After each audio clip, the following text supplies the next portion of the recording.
we all bow down to you. Just a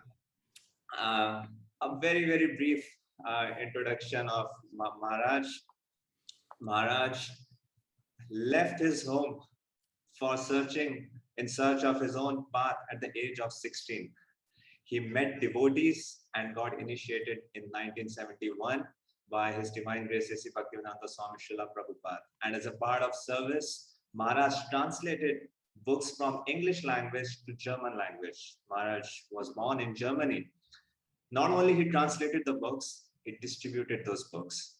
And not only he distributed those books, Maharaj himself is such a prolific author. I don't know exactly how many books Maharaj has written, but there are quite a few. Gayatri book, Nectarian Ocean of the Holy Name, Chanting Hare Krishna, Broken Names, Living Name, Way of Great Departure, a book on celibacy, and perhaps many, many more books. So Maharaj has taken a lot of initiatives in our Krishna conscious movement, which has become the part of our today's culture. Maharaj was the one who popularized the entire Kirtan Mela.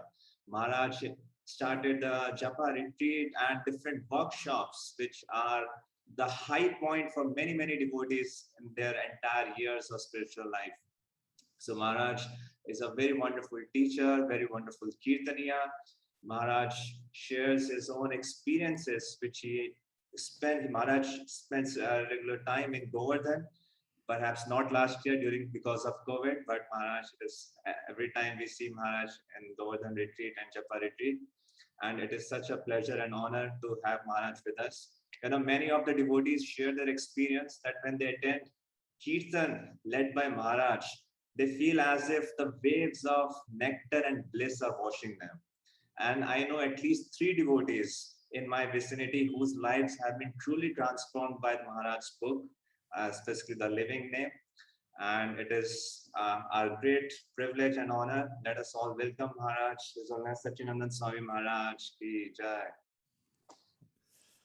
Hare Krishna. And before I start, I want to say I'm very happy to see you, Premanjana Prabhu. I have really seen over the years where we have met briefly, mostly in relationship to Punjabi Bagh Mandir.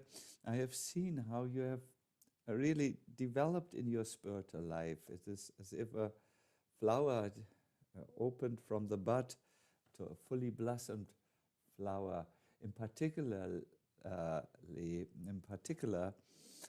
because of your very positive attitude, your very inspiring presence, and how you lead many young people now in workshops and in understanding Krishna consciousness on a deeper level. And starting really from the absolute newcomer to Krishna consciousness. So I have seen how the process of Krishna consciousness works in you, Premanjana. You have become such a positive inspiration for so many of us. So how can I fail and not mention this? So Hare Krishna, I want to greet everyone on this call affectionately. We have an hour time to really learn some essential principles in chanting the holy name in Japa. I personally believe that the same principles hold true in Kirtan, because whether you chant the holy name in Japa or you chant the holy name in Kirtan, you always chant the holy name. And the holy name is Krishna himself. So Japa or Kirtan are not just a specific sadhana, they are a way to re-establish your relationship with the Lord. It's about a relationship. When you sit down to chant, you have a unique opportunity to improve your relationship with Krishna. But you also, if you're not careful and you don't learn, and if you persistently chant the holy name in an absent-minded way, your relationship to Krishna also tends to become more distant. So learning to chant is not just singular practice, an isolated practice from the rest of our Krishna conscious life. You know, it is crucial, it is fundamental, it is absolutely, let us say, essential in our spiritual life. Good. Having said this, I would like to start. Namo Vishnu Padaya Krishna Prestaya Bhutale Srimate Bhakti Vedanta Swami Niti Namine Namaste Saraswati Deve Gauravani Prachadine Nirvishesha Shunyavadi Paskatyade Shatarine Jaya Sri Krishna Chaitanya Prabhu Nityananda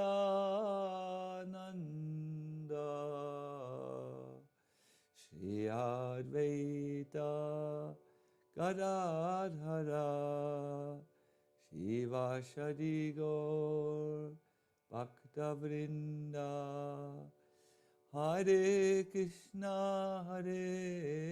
Krishna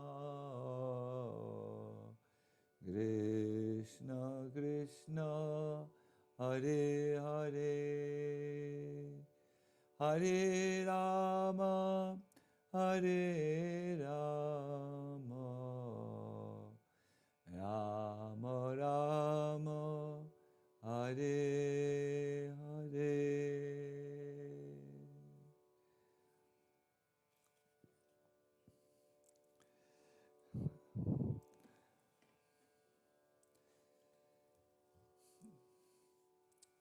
The chanting of the holy name is mentioned and explained also throughout the Vedic scriptures. We find a reference to the chanting in the Rig Veda, very early Vedic text, and we find references in the Upanishads, the Bhagavatam, the Bhagavad Gita, of course, works like Chaitanya Charitamrita and Chaitanya Bhagavata. All of them mention really the chanting of the holy name as a fundamental devotional practice. Today I would like to draw your attention to the earliest reference of chanting the Hare Krishna Mahamantra. I want to draw your attention to the Kali Shantara Upanishad. Here we find a very worried Narada Muni. He is asking himself a question. How can living beings in the most unfortunate age of Kali attain liberation from the numerous faults and mistakes which come along this age? In the Bhagavatam, some of these qualifications which cover practically everyone are mentioned: unfortunate, ill-advised, quarrelsome, and very lazy for spiritual practice. So Narada Muni's trouble on his mind is very, very realistic. He says, is there any chance for human beings born in this unfortunate age to become liberated from the qualities?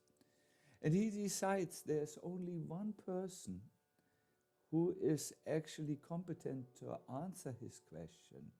He decides that only Lord Brahma, who's after all the creator of the universe and therefore knows everything about it, nook and corner, every nook and corner, only Lord Brahma, he decides, is capable to answer his question. So he goes to Lord Brahma, arrives and is welcomed by his father. And after he has asked his question, Lord Brahma answers in a definite way. He is not in two minds or unsure what he shall say. He says, "O great soul,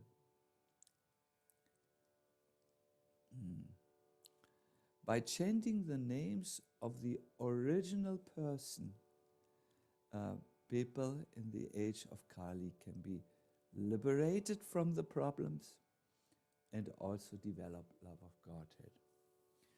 Brahma uses the word Adi Purusha by chanting the name of the Adi or original personality of Godhead. That is the way. I think many of you who are listening to this call remember Lord Brahma's hymn at the start of the creation. Govindam Adi Purusham Tamaham Bhajami. Govindam Adi Purusham. So we might think Brahma has the name Govinda in his mind. We should chant the name of the original person. So Govinda, Govinda, Govinda, Govinda, Govinda, or Jai Govinda. Narada Muni knows that there are many names. One of them is Govinda. So he wants to ask more specifically, tell me, Brahma, of all the many, many, many names, what are the names which you specifically recommend? He must be thinking, is it Govinda, is it Mukunda, and so on. And Brahma answers, Hare Krishna,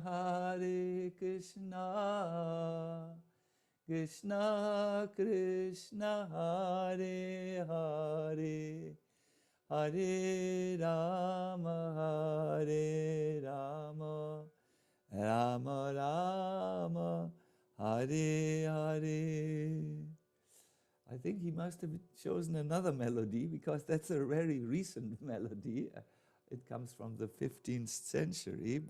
And then he continues. He says, Iti sodashakam namnam kali kalma shanashanam. Nata parataropaya sarva vedeshu drishyate. He says, chant the holy names of the Lord particularly as they are found in the Hare Krishna mantra. And he gives the entire Hare Krishna mantra like we chanted each day. And then he continues, this collection of holy names, or of 16 names, is the only destroyer of the sins of Kali Yuga. No other remedy can be found in any part of the Vedic literature. So he says, you may look all over the Vedas. You may go through every single section or part of the Vedic scripture, which would take a long time because it's a huge body of literature. But you will not be able to find any more efficient method for conquering the sins of Kali Yuga and for developing really this Krishna Bhakti. It is not possible to find. So then he says, in this way, by chanting, the illusory coverings of the soul, which are composed of the 16 constituents. The word constituent, I found out, means something like the 16 elements or aspects, are automatically destroyed. The coverings which cover the soul are automatically destroyed. At that time, Lord Krishna fully manifests before the jiva like the rays of the sun when the clouds are removed. Let us pause for a moment here. Two results of chanting are given. First of all, the coverings of the soul are removed. And then, when that is done, Krishna becomes revealed to the direct experience or perception of the living being, like the sun becomes revealed. One moment, I'm getting. Like the sun becomes revealed when the clouds are removed from the sky. Can I please ask you to think a little carefully? First of all, what are the 16 coverings which cover us? And then let us ask how they affect our lives and our consciousness. 5 constituents or elements are the material sense organs, the eyes, the ears, the nose, the mouth, sense of touch. The next category of 5 is the 5 pranas. These are life forces, the life force which is responsible for seeing, for moving, for even digestive activities and so on. Then there are the 5 working organs, the moving things, the hands, the legs, etc. And then there's a subtle body composed of mind, intelligence, and ego.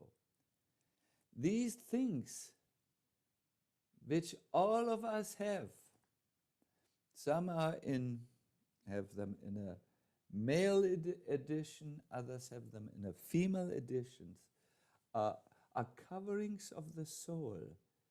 That means as long as they are there, we cannot really see the world of Krishna. We cannot really see Krishna.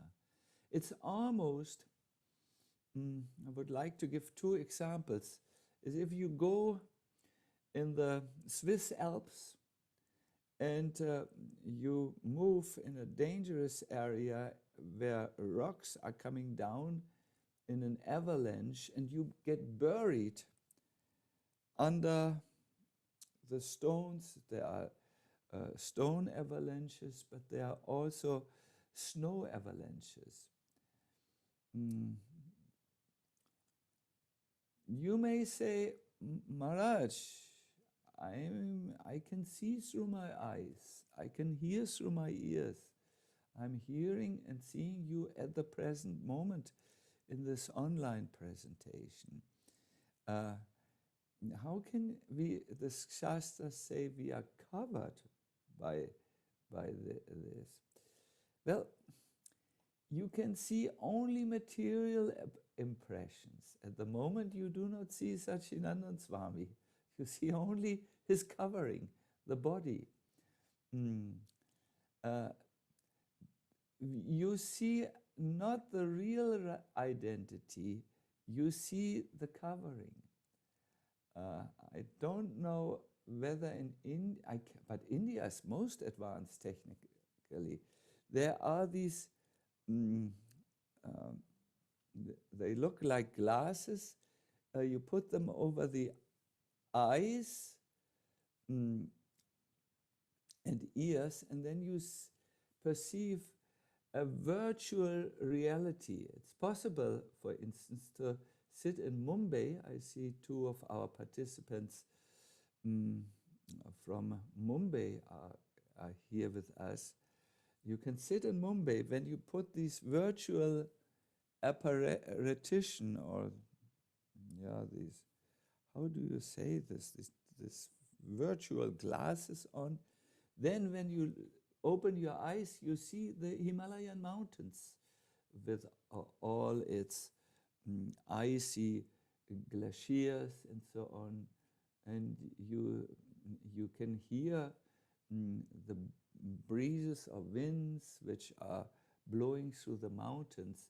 Although you sit in Mumbai, you get an impression that I am actually here in the Himalaya mountains. This is the Premanjana. You are very educated person. How do we call these? Do you know what I'm speaking about, first of all? Yes, Maharaj. The eye covers, usually we call it by simple name like that here in India. Eye covers and ear covers. No? And then they are like little TVs, you know, and like earphones. So they give you a wrong understanding. This is what the senses or the coverings of the soul do with you every day. Just imagine this. We see an illusory reality before us. We do not see the actual reality. And therefore, Lord Brahma described them as covering of the soul.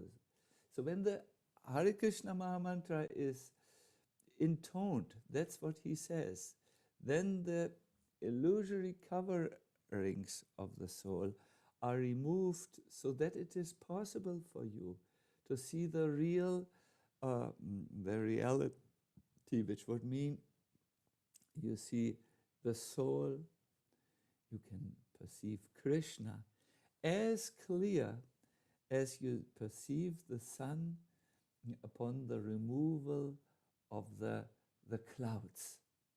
This is Brahma's explanation of the Hare Krishna Mahamantra. It brings you really into the reality. Now, when Narada Muni hears Brahmaji explaining this, he gets very inspired. He wants to know, yes, there is the chanting of the holy name. It has what is called a revelatory Shakti. It has the energy to reveal transcendence to you. Are there any rules for chanting this? I mean, this is such a very wonderful mantra. I would like to know how to chant it. And Brahma surprisingly says there are no rules. Anyone can chant this mantra at any time, whether he's pure or impure. It is available, the benefit is available to everyone. And he repeats, there are actually two benefits.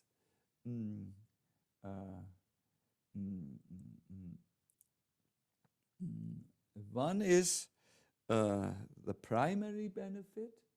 It is that when you are free from all the coverings of Maya, your love of Krishna is manifesting, and the secondary quality is you get liberation. The Ananta Sanghita, another scripture, this was Kali Shantara Upanishad, says, because all the sons and disciples, foremost of whom is Narada Muni, heard all this from Brahma. They accepted the Hare Krishna Mahamantra. They meditated on it and attained perfection by the chanting. Now, I would like to go from this text now and pose a challenging, if not disturbing, question. For one moment, please forgive me. We wish to educate, we wish to help you. So, we have seen many devotees of Krishna chant, but we have seen very few who have attained the perfection of seeing Lord Krishna and chanting in pure love of Godhead and being totally liberated from the influence of the material life.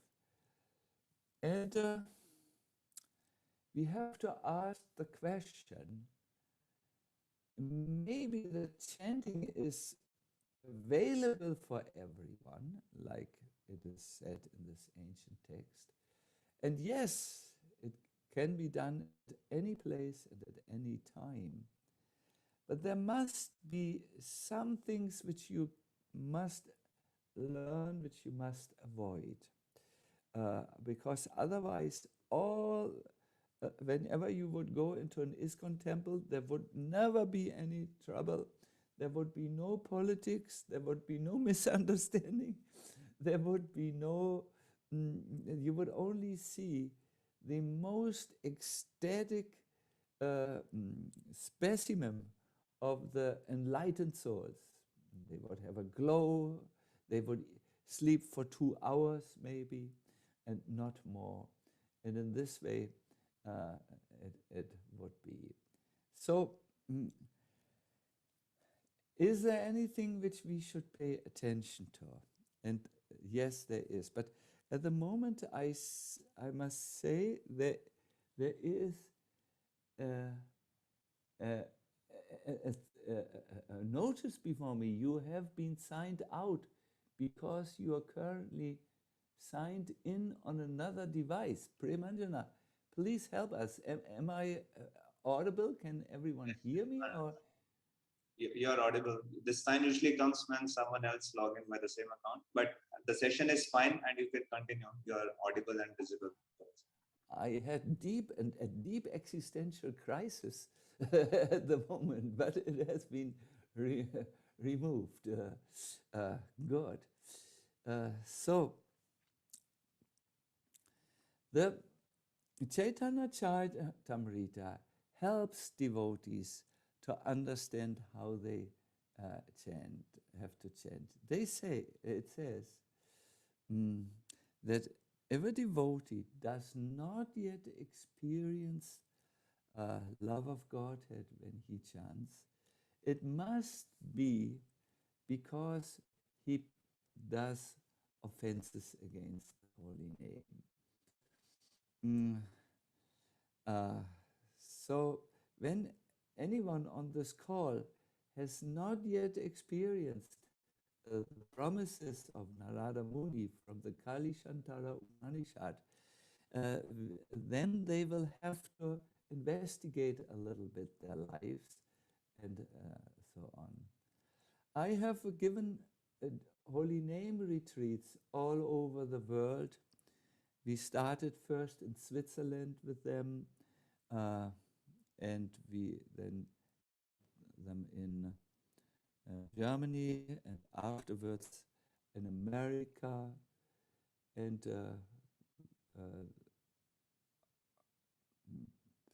everywhere, Belgium, England. I can only remember, there's only one place I have not been to due to travel difficulties, in South America.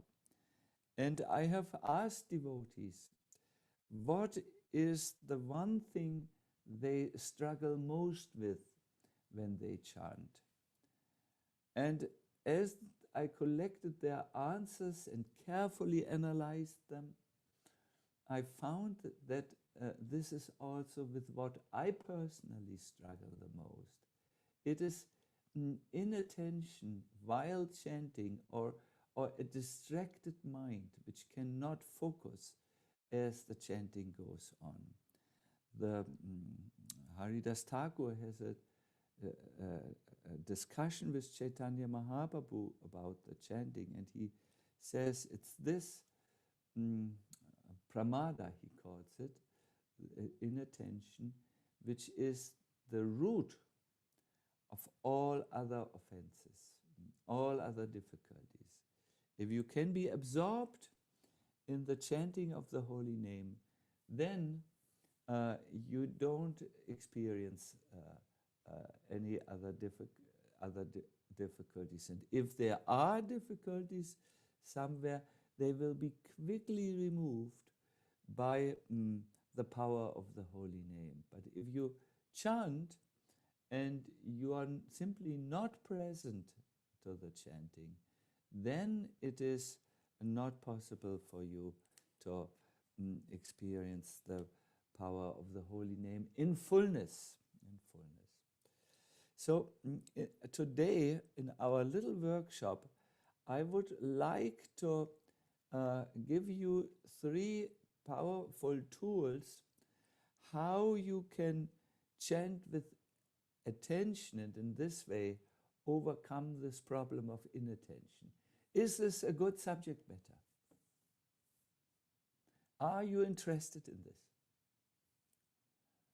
I see some of you nodding your heads in the gallery, so then let us proceed.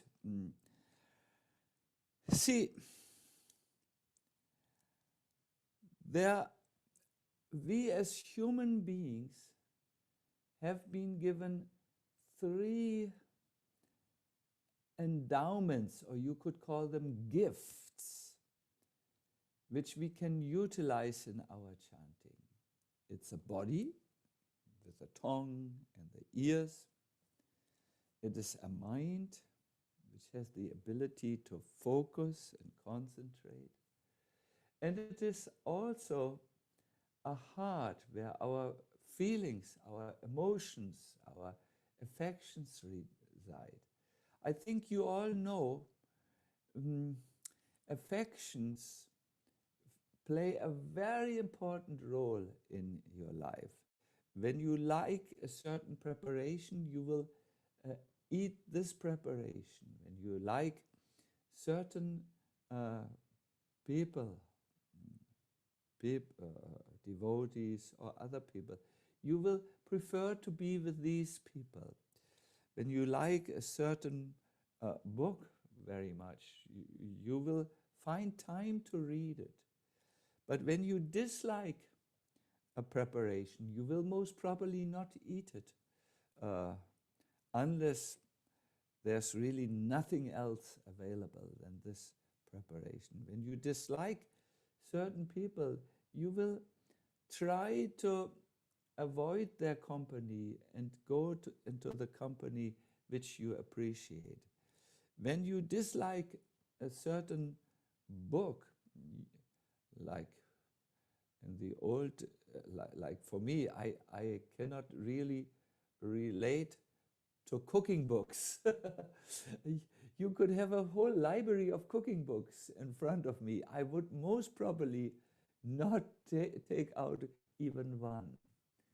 But the moment I like something, ooh, and I know how to utilize it, it becomes very attractive. You know, we have a very wonderful devotee in our little ashram. We call him Cook Prabhu. And he has a cooking book which is 30 years old. He has always read it. Every meal he looks into this cooking book for inspiration for his cooking for the day, because he likes that book. He has a relationship to it, and therefore it is his, maybe next to the Bhagavad Gita or the Bhagavatam, it is his most read literature. It is so on. So likings are very important. The heart is the seat of our affections and likings and also dislikes. So these are the three human endowments: the physical body, the mind, and the heart as a seat of affection. And it is these three things. When you have these three things in line and you utilize them in your chanting practice, oh, my dear devotees, then you are so absorbed. You are so immersed in it, in the chanting. You are so absolutely well engaged with the chanting that you cannot imagine something which you appreciate more. But the problem is, these three things are sometimes not serving us very well. Our body is lazy. When we want to, when we wake up in the morning and we think, oh no, I have to take a quick shower and chant. Our body is, can we please sleep 1 hour more and then I will do the chanting. Body is lazy. Mind, oh, so distracted. You know that we have this habit to be distracted with our, how would you say, with our mobile telephones and so on. Now ģoʟ Krishna will remove this thing here from, because I wish to see my audience and everything. So yes, so maybe most properly now, if I would continue speaking, you would all look at ģoʟ Krishna because your mind is distracted. What is he doing?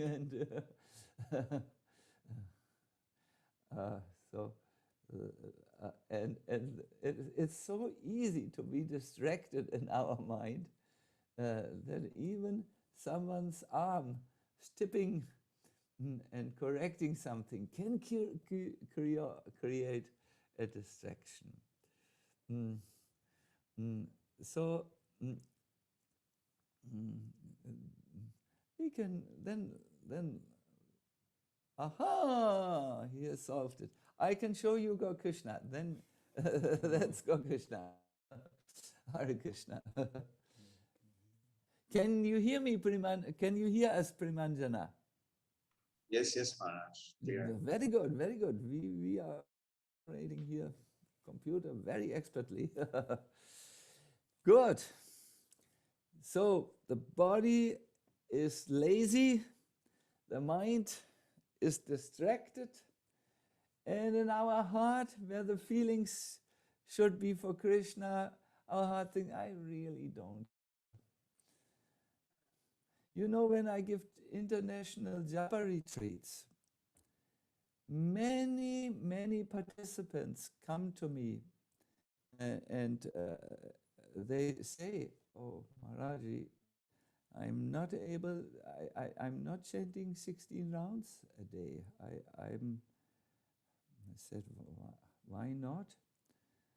And they say, Maharaj, to be very frankly with you, I have lost my motivation because it does not really work for me.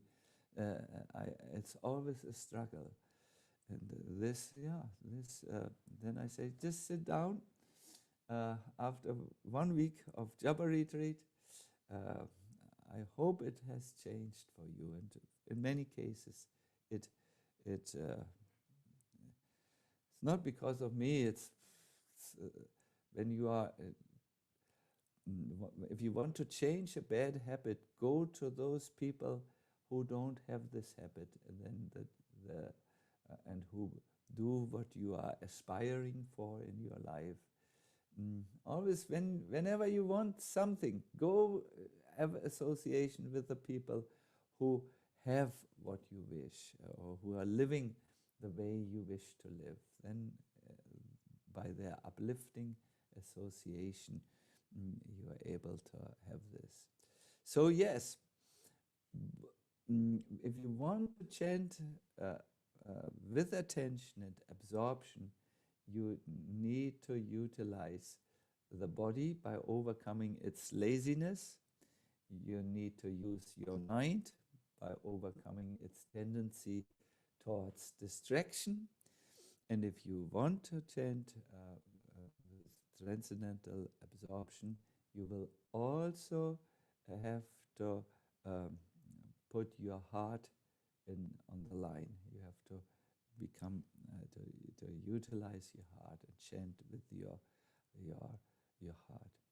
So how to do this, my dear devotees, we will now learn. We will give you some inspirations. If you, I'm using a knowledge from this book, the Living Name.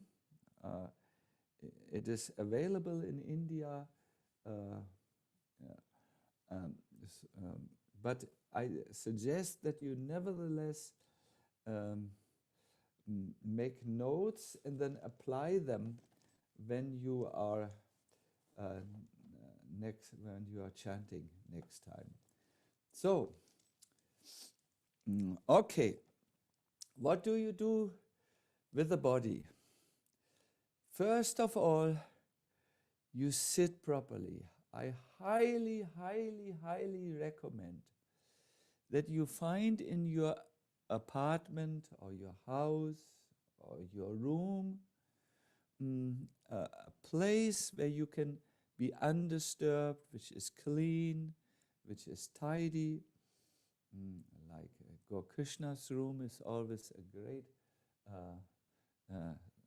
joy, a great reason to celebrate. It's always so nice. And then you sit down. It's good if you can sit on the floor in the Sukhasan. Sukhasan is an easy seat. Bhaktivinoda Thakur, where you cross your legs. You don't need to have the lotus seat or Padmasana or half Padmasana. No, Sukhasan, the easy seat, is very, very good. If you are a little elderly, and maybe some of us here are elderly, you can also use a chair, but please take care that you sit straight. If we relax a little, we might fall asleep, or the tamasic energy might come. Prabhupada used to always correct us by saying, sit properly. I remember once in Amsterdam, my older brother had attended Srila Prabhupada's lecture. He was not yet convinced in Krishna consciousness. He was traveling around the world at that time. And he sat in a, clasping his knees like this. Clasping his knees like this, both of his knees. And Prabhupada, he moved on the Vyasasana, he took his knees up and said, don't sit like this. Meaning that we should sit properly. Then you need to pronounce. This is a physical activity. You need to pronounce by using your lips and the tongue the Hare Krishna mantra in a very audible way. Don't slur the mantra, don't change it, don't distort it by wrong pronunciation. And then you need to listen to the clear mantra very clearly with your ears. And as you do this, sit properly in an undisturbed place. focusing your eyes ideally on a picture of the picture of your Guru Maharaj, Prabhupada, Chaitanya Mahaprabhu, if you have such picture, and the deity, or Radha and Krishna, or Krishna, then you chant with your body, Hare Krishna, Krishna Krishna, Hare Hare. But we know so often someone may be present with the body if he is not present with his mind. He or she has little benefit. I know this sometimes in my lectures. People sit with their mobile phones.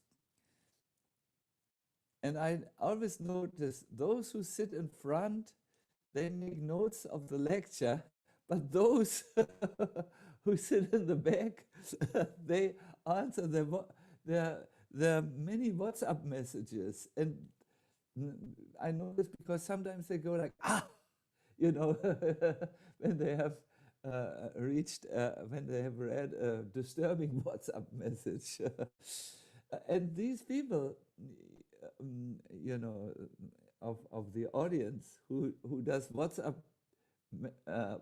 communication, they have little benefit of the lecture, because although they are physically there, their mind is with the WhatsApp messages and the many challenges which they have to respond to, or the questions they have to respond to on WhatsApp. When the mind is distracted, your body can be there, and everyone thinks you're present, but in reality, you may be at the moment with your mind somewhere in Mumbai with a person with whom you're WhatsApping, and you are not really there. My dear devotees, you are where your mind is. Let me repeat this for you. You are where your mind is. If your mind is not present, you are also not present. If your mind is focused and present, then you are very, very present. Therefore, in order to overcome distraction, we need to focus our mind. Krishna describes in the Gita that wherever the mind goes, due to its restless nature, we must bring it back, certainly under the control of the self. When I tell devotees, when you notice that you are absent-minded, that is good in a way, because now you noticed that the mind has wandered off. Now you have a chance to bring it back. Even worse than noticing that the mind is absent-minded is being absent-minded and not even noticing it. I have this often in London. I give lectures and people do not sleep because it's a big city. They are too busy, and I give a lecture, and then they nod while I give the lecture. Then I ask them, did you understand? And they nod. Yes, Maharaj, I understand. What did you understand? Oh, sorry, what? They are physically there, but the mind is either sleeping or is not present. No? That I have seen many times. In fact, I'm regularly checking my London audience because I want to help them to understand something for their benefit.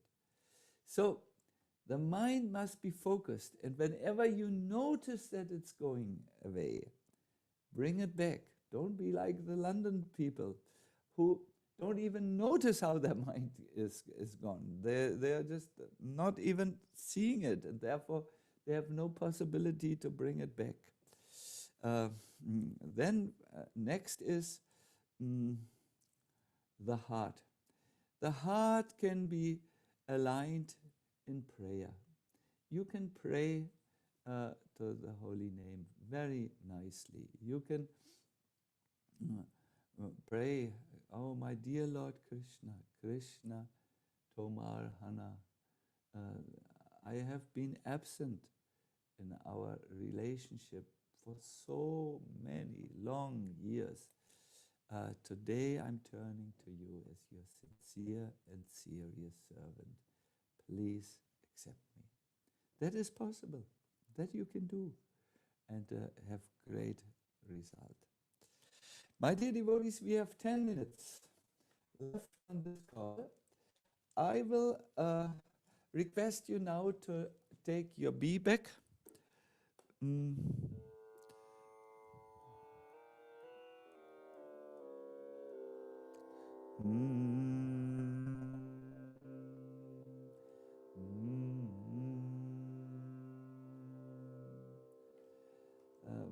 Everyone's feedback is there. If you cannot find it, or it's not, it's just nearby and it's not so easy to get up and get it, you can do this exercise also without be back and just chant.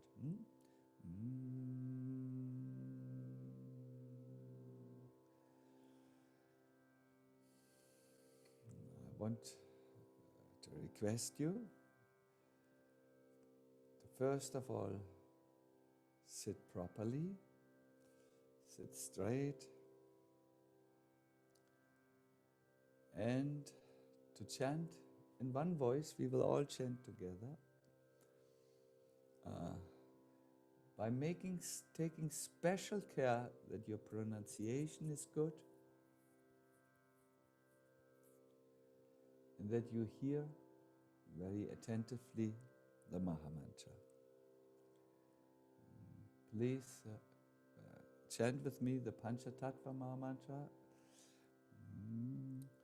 Shri Krishna Chaitanya Prabhu Nityananda Shri Advaita Gadadhara Shivashadi Gaur Vrinda Hare Krishna Krishna Krishna Hare Hare Hare Rama Rama Rama Hare Hare Hare Krishna Krishna Krishna Hare Hare Hare Rama Rama Rama Hare Hare Hare Krishna Krishna Krishna Hare Hare Hare Rama Rama Rama Hare Hare Hare Krishna Krishna Krishna Hare Hare Hare Rama Rama Rama Hare Hare. This was chanting with our body. We will now go to our mind. We will remain straight. We will continue to listen and not continue to pronounce the mantra and then listen attentively. But this time we will watch a little bit our mind, and whenever it goes or starts wandering or roaming about, we will pull it back to the sound, shabda of the holy name. Please chant with me in this way. Everyone. Hare Krishna, Krishna Krishna, Hare Hare, Hare Rama, Hare Rama, Rama Rama, Hare Hare, Hare Krishna, Krishna Krishna, Hare Hare, Hare Rama, Hare Rama, Rama Rama, Hare Hare, Hare Krishna, Krishna Krishna, Hare Hare, Hare Rama,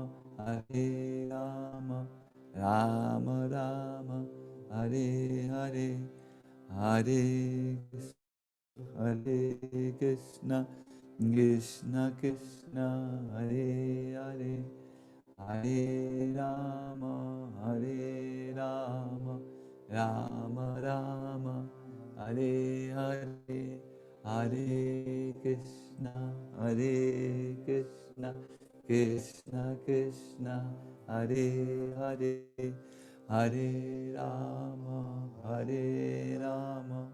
Rama Rama, Hare Hare, Hare Krishna, Krishna Krishna, Hare Hare, Hare Rama, Rama Rama, Hare Hare, Hare Krishna, Krishna Krishna, Hare Hare, Hare Rama, Rama Rama, Hare Hare, Hare Krishna, Krishna Krishna, Hare Hare, Hare Rama, Rama Rama, Hare Hare, Hare Krishna, Krishna Krishna, Hare Hare Rama, Rama Rama, Hare Hare, Hare Krishna, Krishna Krishna, Hare Hare, Hare Rama, Rama Rama, Hare Hare, Hare Krishna, Krishna Krishna, Hare Hare, Hare Rama, Rama Rama, Hare Hare, Hare Krishna, Krishna Krishna, Hare Hare, Hare Rama, Rama Rama, Hare Hare.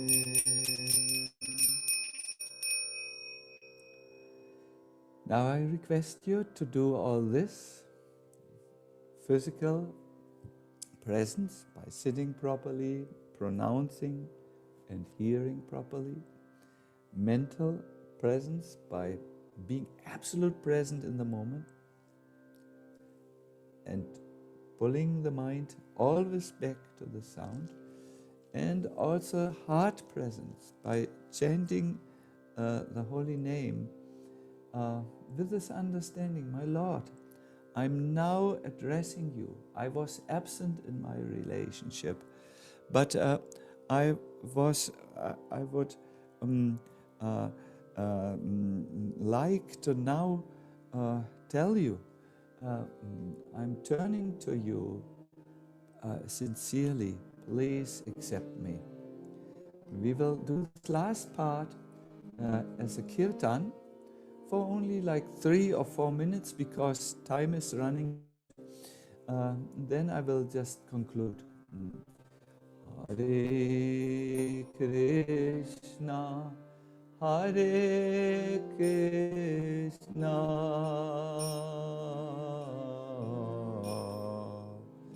Krishna Krishna, Hare Hare,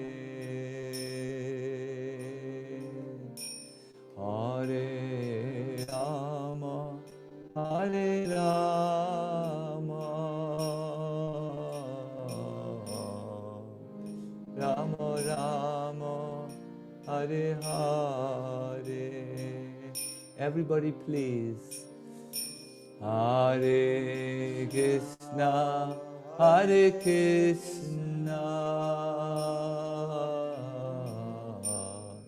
Krishna Krishna, Hare Hare, Hare Rama, Hare Rama, Rama Rama, Hare Hare, Hare Krishna, Hare Krishna,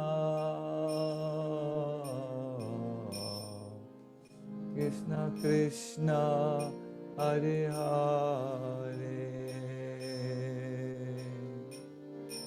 Hare Rama, Hare Rama,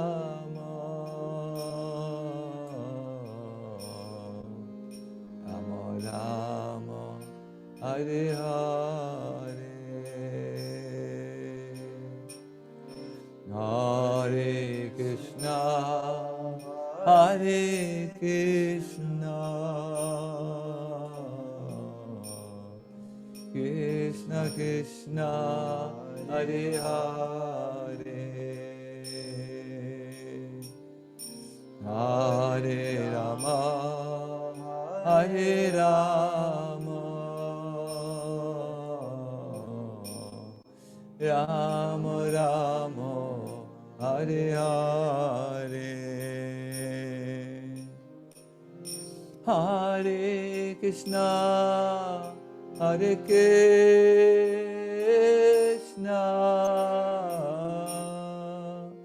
Krishna Krishna, Hare Hare,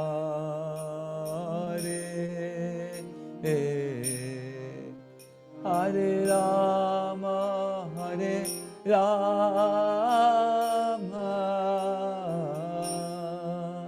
Rama Rama, Hare Hare,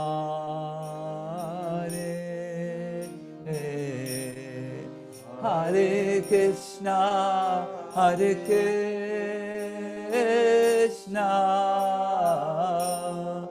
Krishna Krishna, Hare Hare,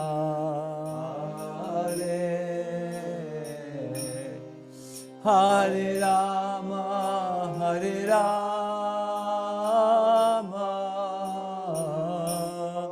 Rama Rama, Hare Hare.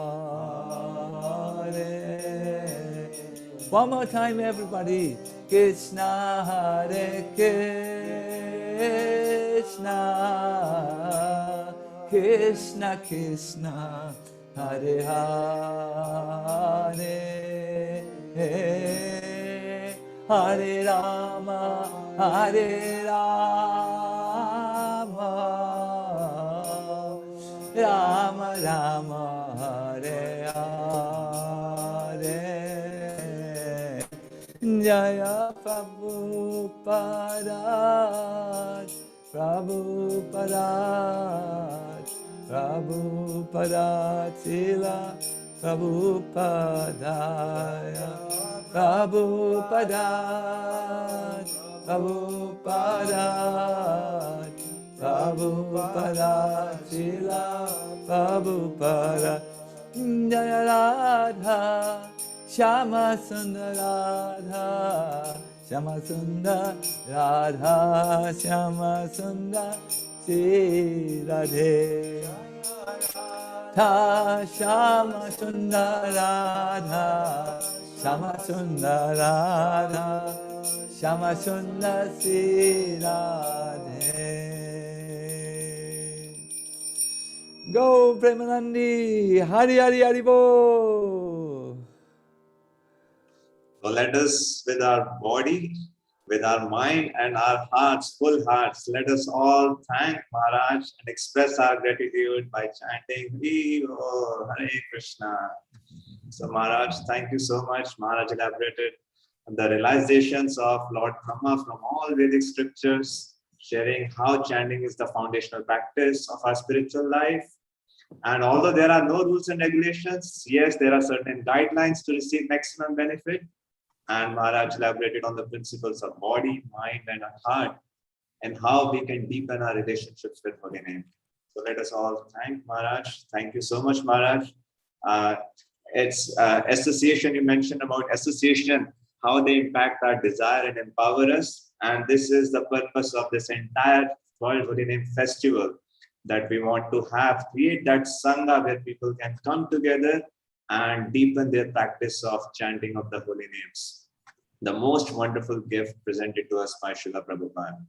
Jai Sacinandana Swami Maharaj ki Jai, Srila Prabhupada ki Jai. Thank you so much, Maharaj. Yeah. Let me thank you, Premanjana, for your summary. I wanted to make really very clear why I presented to you tools for focusing body, mind, and heart. See, we all struggle with inattention, and it is a big problem. It's a real big problem, and we hope to somehow be more attentive, but it remains an illusory dream unless we learn how to engage body, mind, and heart. Because once this is engaged, you are so immersed and absorbed. You know this when you write a very important letter, and you are totally in the letter, your body is writing, your mind is there, you are really expressing something which is important to you, then you don't even become disturbed when someone enters the room. You in fact don't notice it when you are so absorbed in it. So therefore, this body, mind, and heart engagement in the chanting is a key to absorb chanting. Please take this with you as a gift. No? That is not, oh yes, I was in the class, oh yes, we listened to this Swami from Germany who doesn't know how to speak proper English. He has such a strong German accent. It was some nice, he smiled nice, and Premanjana did a very nice introduction and so on and so forth. No, this is not what it was about.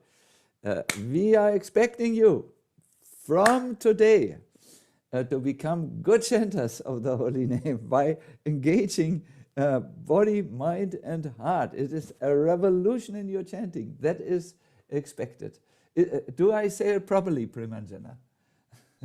Thank you, Maharaj. Maharaj, I recall one of the statement that I heard from you, that if you want to receive things which you never had, you need to do things which you never did. So perhaps to receive the taste, we all need to work on these principles. Thank you so much, Maharaj.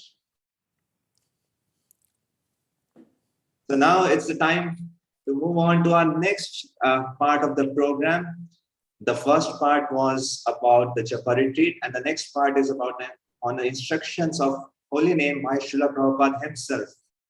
And again, we are so blessed and so grateful that we have His Grace Prabhavishnu Prabhuji here, who is a disciple of Srila Prabhupada and who has been serving holy names from decades due to Prabhuji's countless sacrifices, due to Prabhuji's countless efforts. People all over the world, specifically in the countries like Bangladesh, India, Malaysia, Thailand, and all over the world, people are taking up to the chanting of holy name.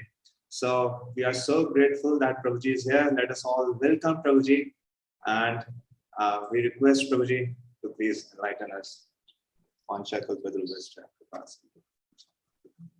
Hare Krishna. Thank you for your kind words. This evening, I'd like to read from Srimad Bhagavatam about the holy name. It's lengthy instructions by Srila Prabhupada about the holy name.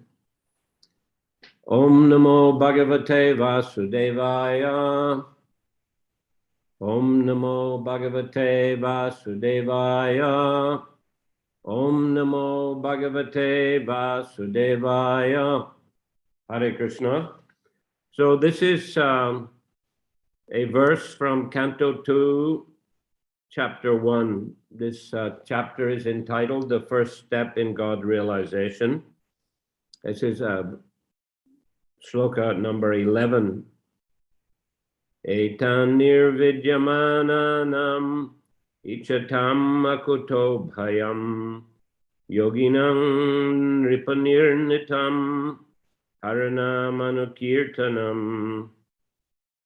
So this is Sukadeva Goswami speaking to Parikshit Maharaj. O King, constant chanting of the holy name of the Lord after the ways of the great authorities is the doubtless and fearless way of success for all, including those who are free from all material desires, those who are desirous of all material enjoyment, and also those who are self-satisfied by dint of transcendental knowledge.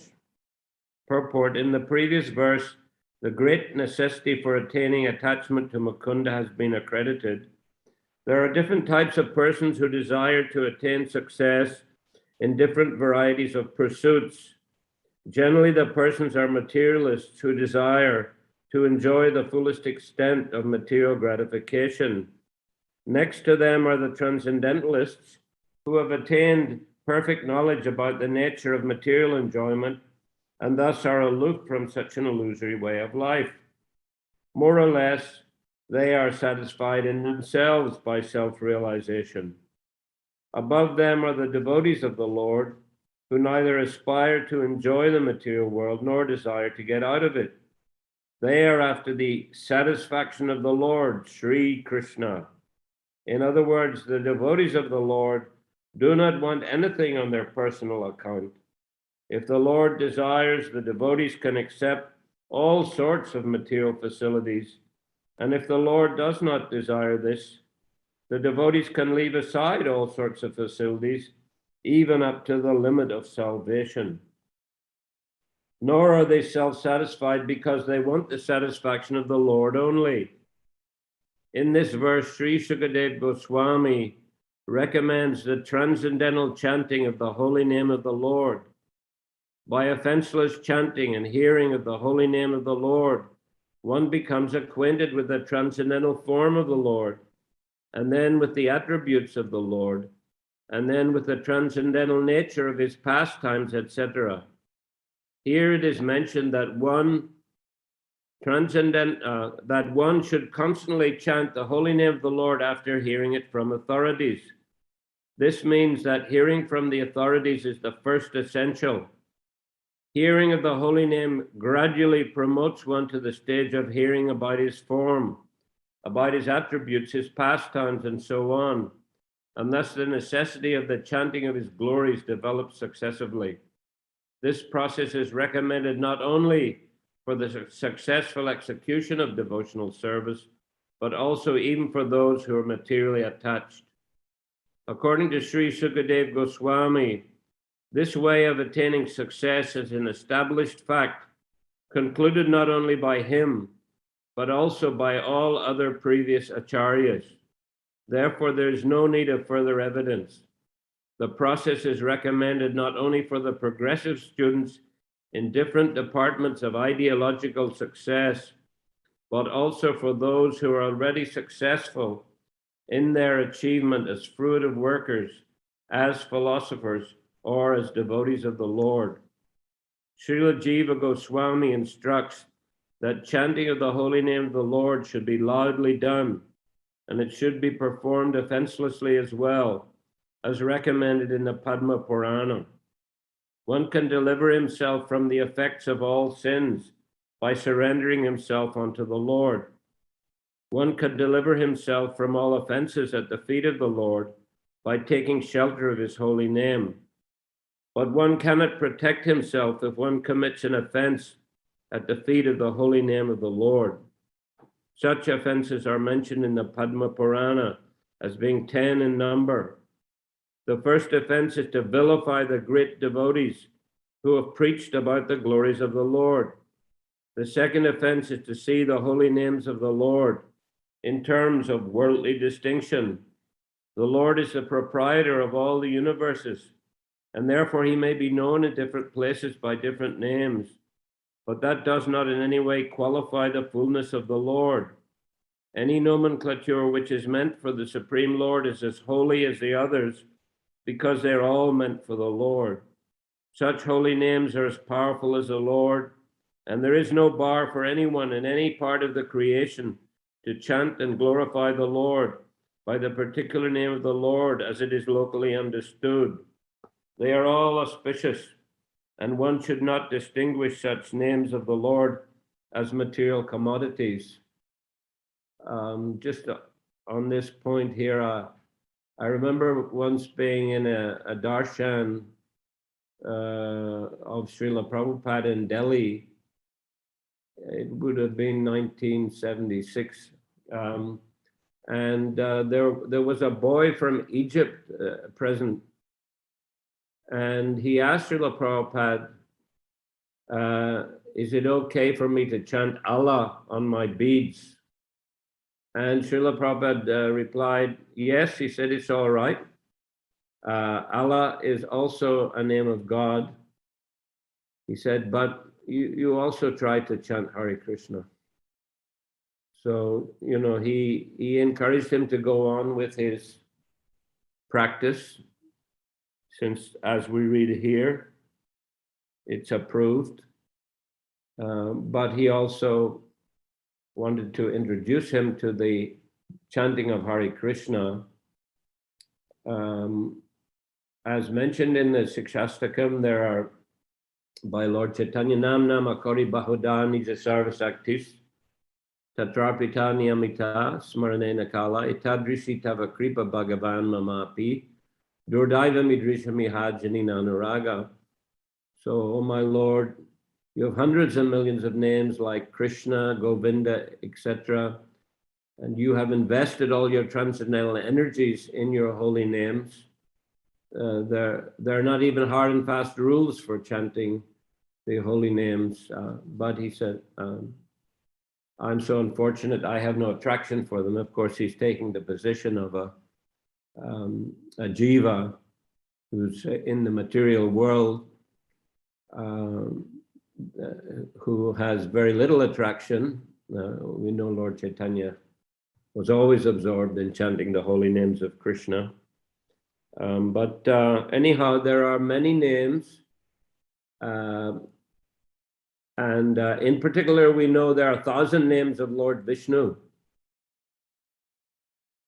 But it's mentioned in Chaitanya Charitamrita that one name of Rama is equal to 1,000 names of Vishnu.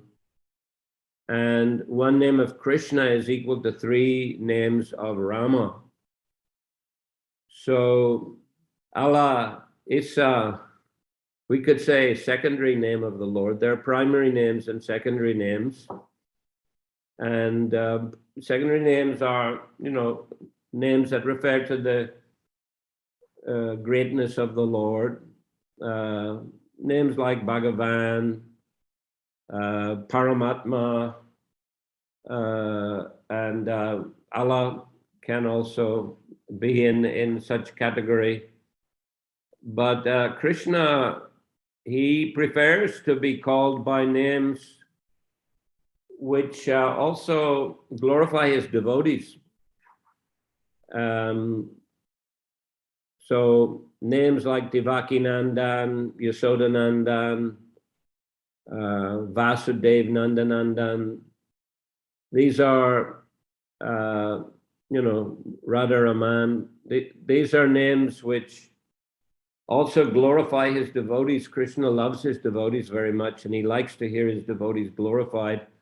So he likes to be called by names like that. just as Srila Prabhupada, he always sang Jai Radha Madhava before the lectures. And he said that this song, Jai Radha Madhava, it gives a complete picture of Vrindavan. Jai Radha Madhava, Radharani is there. Kunja Bihari, Gopi Jana Bala Bala, the lover of the gopis. Giri Bharadhari, lifter of Govardhan Hill. Yashoda Nandan, son of Yashoda. Braja Jana Ranjan, who gives a pleasure to the inhabitants of Braja. Yamuna Tira, he likes to wander on the bank of the Yamuna, Banachari, in the forests on the bank of the Yamuna. So he likes to be called by all those names which are connected with his devotees. And therefore, Srila Prabhupada, he relished singing that bhajan every day before the class.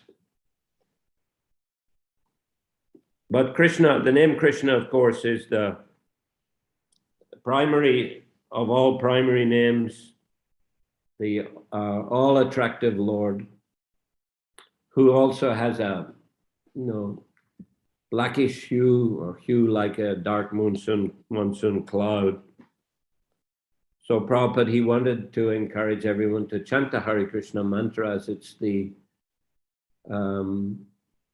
primary mantra for deliverance in this age of Kali. We can chant bhajans, we should chant bhajans, and which have many names of the Lord, but in particular, we must chant the Hare Krishna mantra.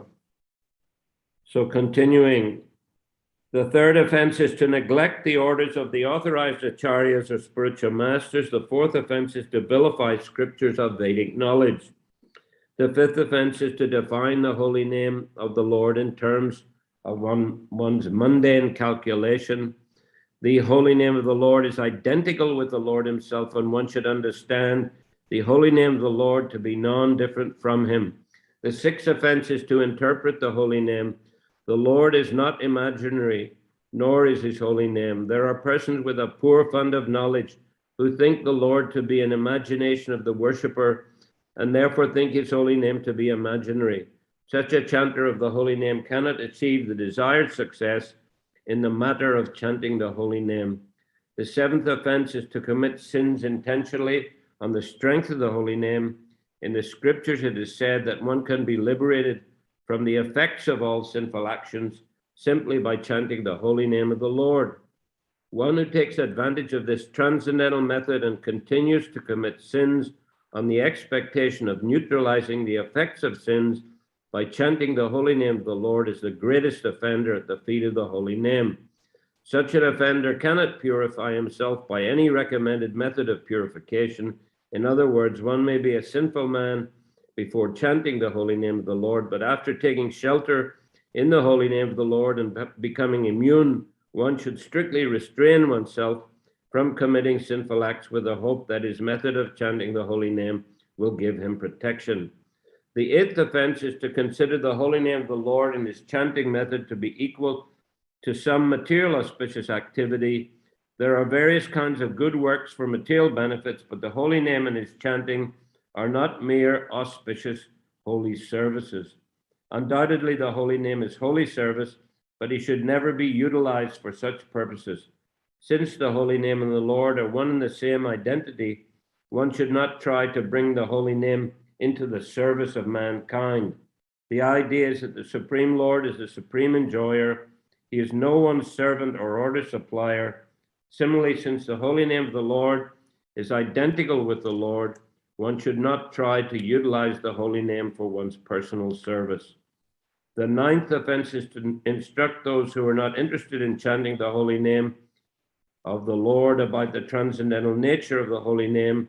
If such instruction is imparted to an unwilling audience, the act is considered to be an offense at the feet of the holy name.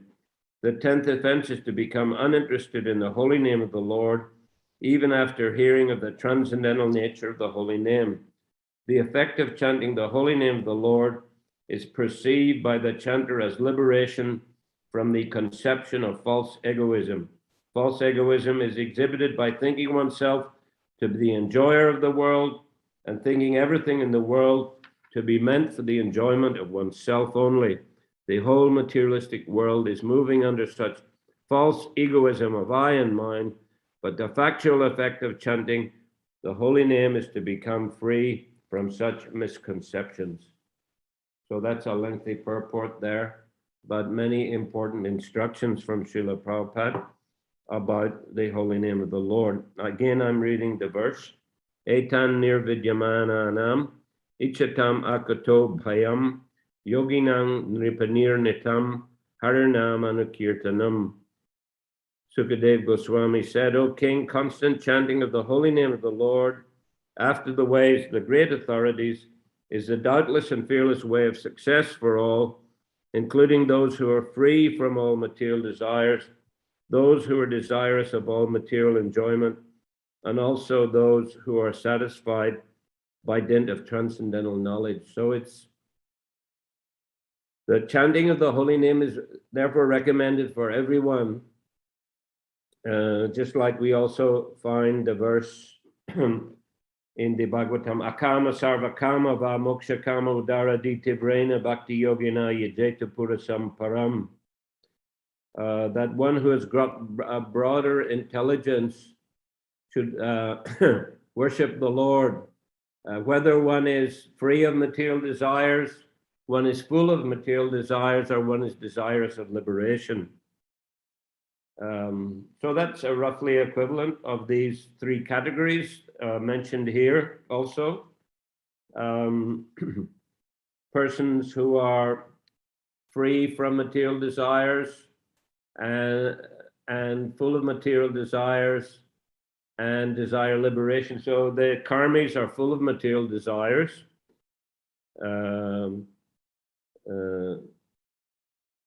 Those who are mentioned here, those who are desirous of all material enjoyment. And moksha kama is jnanis and impersonalists, those who are self-satisfied by dint of transcendental knowledge. And akama is devotees. They're free from material desires. They doesn't mean they have no desires. Devotees use desire in the service of the Lord. They dovetail their desires in the service of the Lord. It's mentioned in the 9th canto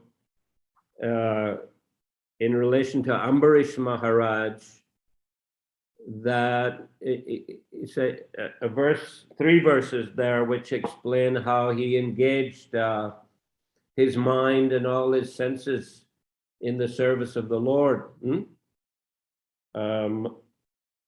What is that verse?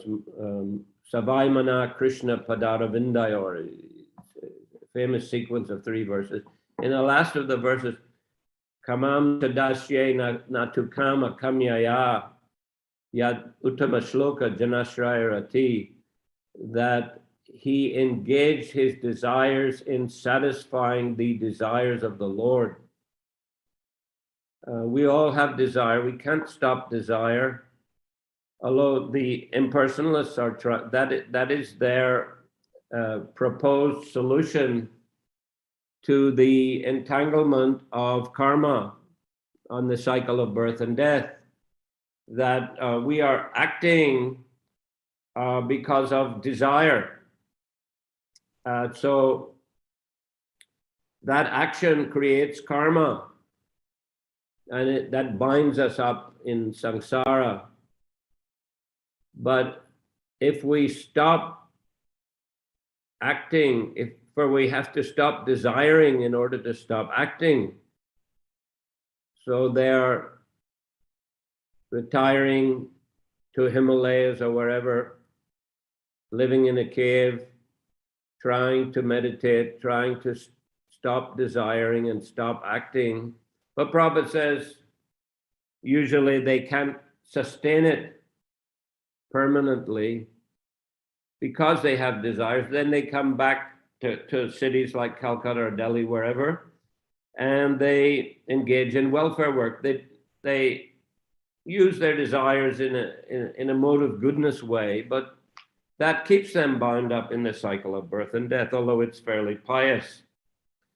But the process of devotional service doesn't enforce an artificial standard upon us, so that we have to give up desiring. No, we have to learn how to use our desires in the service of the Lord.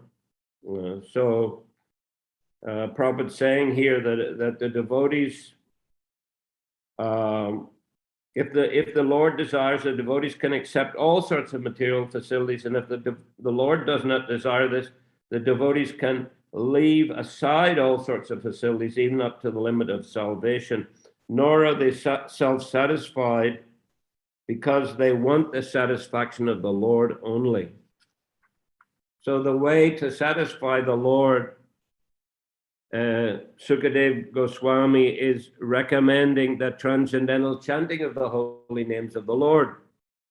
And of course, offenseless chanting, as Srila Prabhupada has described in great detail here. So one of the offenses that, in a sense, it's not mentioned is being inattentive.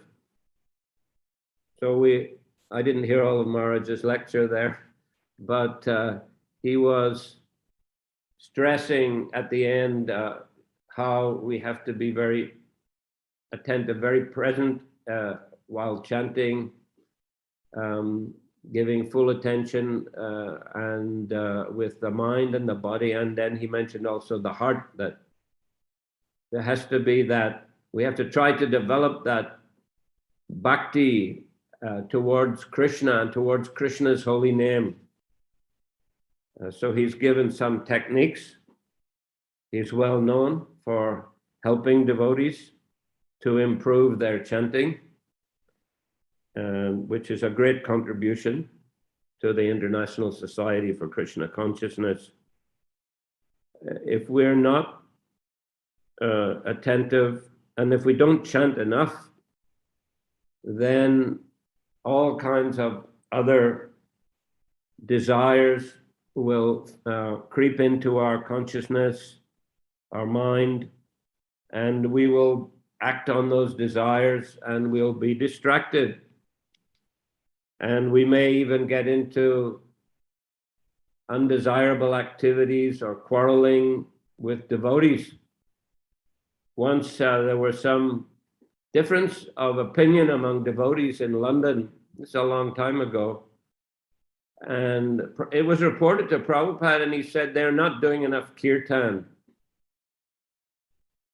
So this is World Holy Name Week, and this is a time to pledge to do more kirtan and to be more attentive and more attentive in our japa. And it definitely helps to chant attentive japa if one participates in kirtan. You know, okay, we may take vow to chant 16 rounds, but if we don't do kirtan, then our japa probably won't be so attentive, and we won't get the benefit of kirtan. And Sankirtan is the essence of this movement. This is a Sankirtan movement.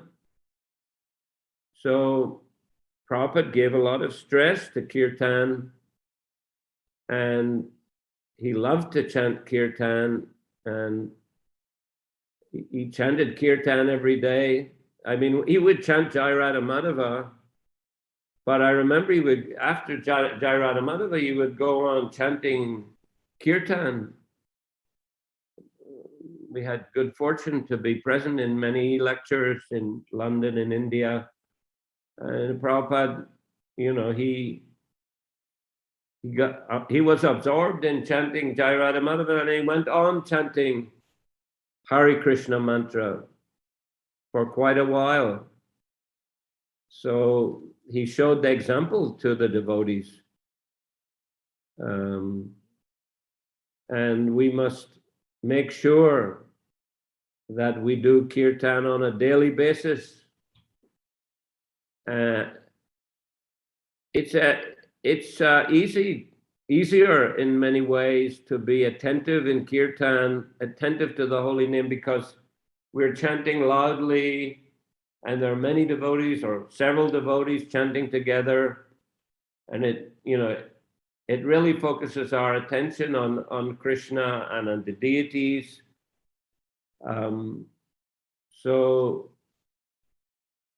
Generally, it says in Nectar of Devotion in Kirtan, by clapping and chanting Kirtan, the birds of sinful activities fly away. And unwanted desires also will tend to fly away. It makes us much more focused on the holy name. So then when we chant our japa, it will be easier to concentrate on the transcendental sound of the holy name.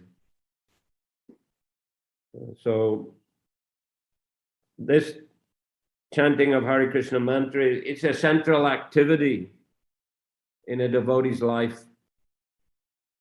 And it's the activity that brings us together as a movement, the Sankirtan movement.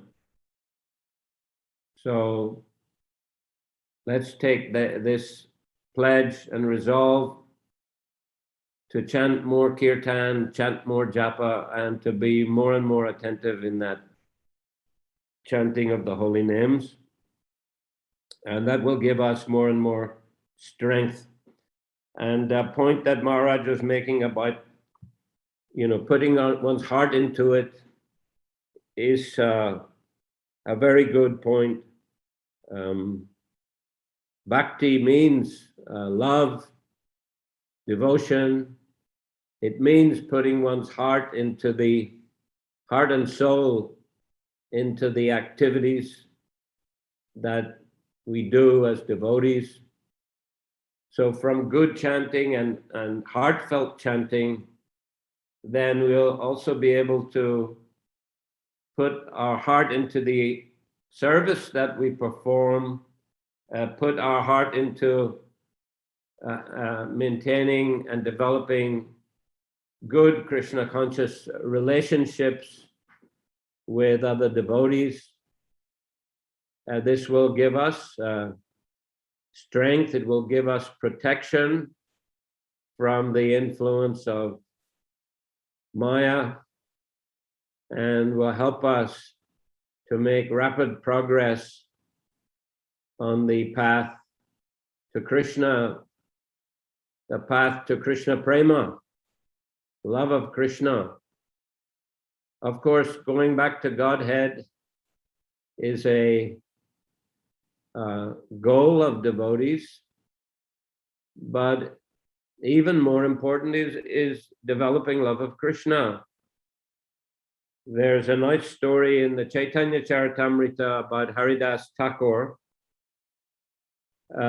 He was invited by the Majumdar brothers, that is Govardhan and Hiranya Majumdar, who are the uncle and father of Govardhan's the father of Raghunath Das Goswami. So Haridas was, they were wealthy landowners, babus in Bengal, and they would arrange, functions for chanting the holy names. And at one of those functions, they invited Haridas Thakur to speak. And Haridas Thakur, he was describing the glories of the holy name. And he said that by chanting the holy name in Nama Bas, one can attain liberation. But the real goal of pure chanting Shuddha Nam is to develop Krishna Prem, pure love of Krishna. So we were challenged by one caste Brahmana, Gopal Chakravarti, who was doing some service there for the Majumdars. he said, you know, this is a statement of a sentimental devotee. It takes many lifetimes to attain liberation. And he told Hare Dasa, if it's not true what you say, he said, I'll cut off your nose. Hare Dasa replied, well, these are the statements of the scriptures. If it's not true, I'll cut off my own nose. So the whole assembly broke up. You know, all the babus were very disturbed. They were chastising this Brahmin. The Majumdars dismissed him from their service. They apologized to Hare Dasa Thakur. And after some days, that Brahmin got leprosy. His nose fell off and his fingers fell off. He got very heavy reaction for his offenses to Hare Dasa Thakur and to the holy name. So anyhow, the point Hare Dasa Thakur was making was that even in Namabas, you know, even by chanting in Namabas, one can attain liberation. But more important, you know, so you can go to Vaikuntha, even if it's Namabas. But Shuddhanam, it will bring pure love of Krishna. And a devotee ultimately, he's ready to do whatever the Lord desires, whether the Lord desires to take him back to Godhead, to the spiritual world, or send him again for service here. The devotee is ready for anything. He's always dasana, dasana, that he's a servant of the devotees of Krishna. He's the servant of even the conditioned souls. Prabhupada, you know, he took so much trouble to come to the Western world. Just during these days, I was following the blog of one of my esteemed godbrothers, Guru Gauranga Prabhu, you know, who was doing a several weeks meditation on Srila Prabhupada's journey from Calcutta all the way to New York, and every day he was posting, you know, from Prabhupada's diary, where he was, what was happening, etc. And we see Prabhupada, he took so much trouble at such advanced age to go to the West. Sumati Maharaji was very reluctant to give him a ticket. She said, you know, it's very cold over there. Who's going to help you? You might die over there. And but Prabhupada insisted, and she gave him a return ticket because she thought he won't stay very long. At least he'll be able to come back. So Prabhupada went to such trouble, and of course, in the early days when he was living in New York, it was very, very difficult. But he did it as a service to mankind, of course, as a service to his spiritual master.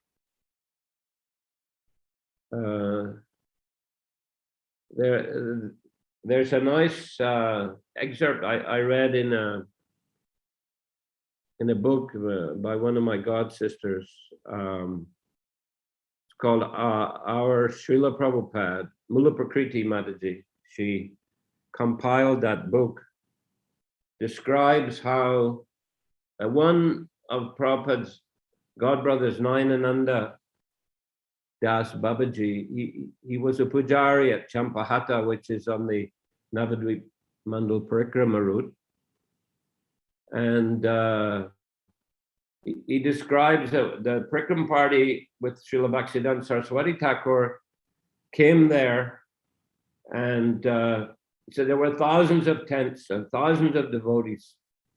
And at that time, one of the sannyasis that Srila Bhaktisiddhanta had sent to the West, he had returned, and he came just at that time in Champahata and he was welcomed back. But of course, they hadn't been really successful in their preaching. They did a little in London, in Germany, but weren't able to really establish anything permanent. And Nayananda describes, Srila Bhaktisiddhanta was giving a lecture, and he said, I'm ready to spend, any amount of blood in the form of the assets of the Gaudiya Math, to spread Krishna consciousness to the Western world. And he said it was my promise also to my mother, Bhagavati Dasi. She knew, of course, the Bhakti Vinod's vision and desire. And she, on her deathbed, also requested Srila Bhaktisiddhanta to, spread Krishna consciousness to the West. And then Nayananda said he was standing to Bhaktisiddhanta's left, and he saw that Srila Bhaktisiddhanta was looking intently at somebody a bit beyond him. And he turned around to see who is that, and he saw Abhay Charan Prabhupada. And then Bhaktisiddhanta Saraswati said, I predict that in the future, however long it may take, one of my disciples will go to the West, and he'll bring the whole world back here to Mayapur. So of course, that's Srila Prabhupada. But Srila Bhaktisiddhanta Saraswati could understand that there was such a strong bond between Srila Prabhupada and his spiritual master. And the first instruction that Prabhupada got was to go preach Krishna consciousness in English and spread it all over the world. And it was a last instruction he also got in a letter just before his guru's departure. So he is always very focused on that.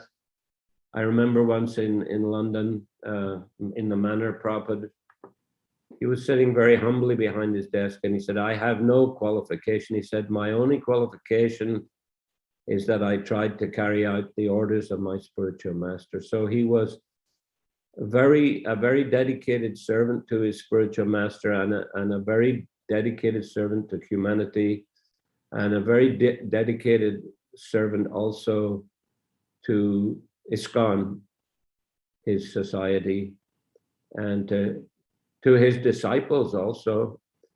When he brought them to India, there was some criticism from different quarters. Prabhupada always stood up for his disciples, defended his disciples, and wanted that his disciples should be, and the grand disciples, of course, should be recognized as bona fide Vaishnavas. So this, such a wonderful contribution to the world. And the central aspect of that contribution is the chanting of the holy names. Hare Krishna, Krishna Krishna, Hare Hare, Hare Rama, Rama Rama, Hare Hare. Srila Prabhupada chanted japa and kirtan every day, and also wrote so many books which are also kirtan.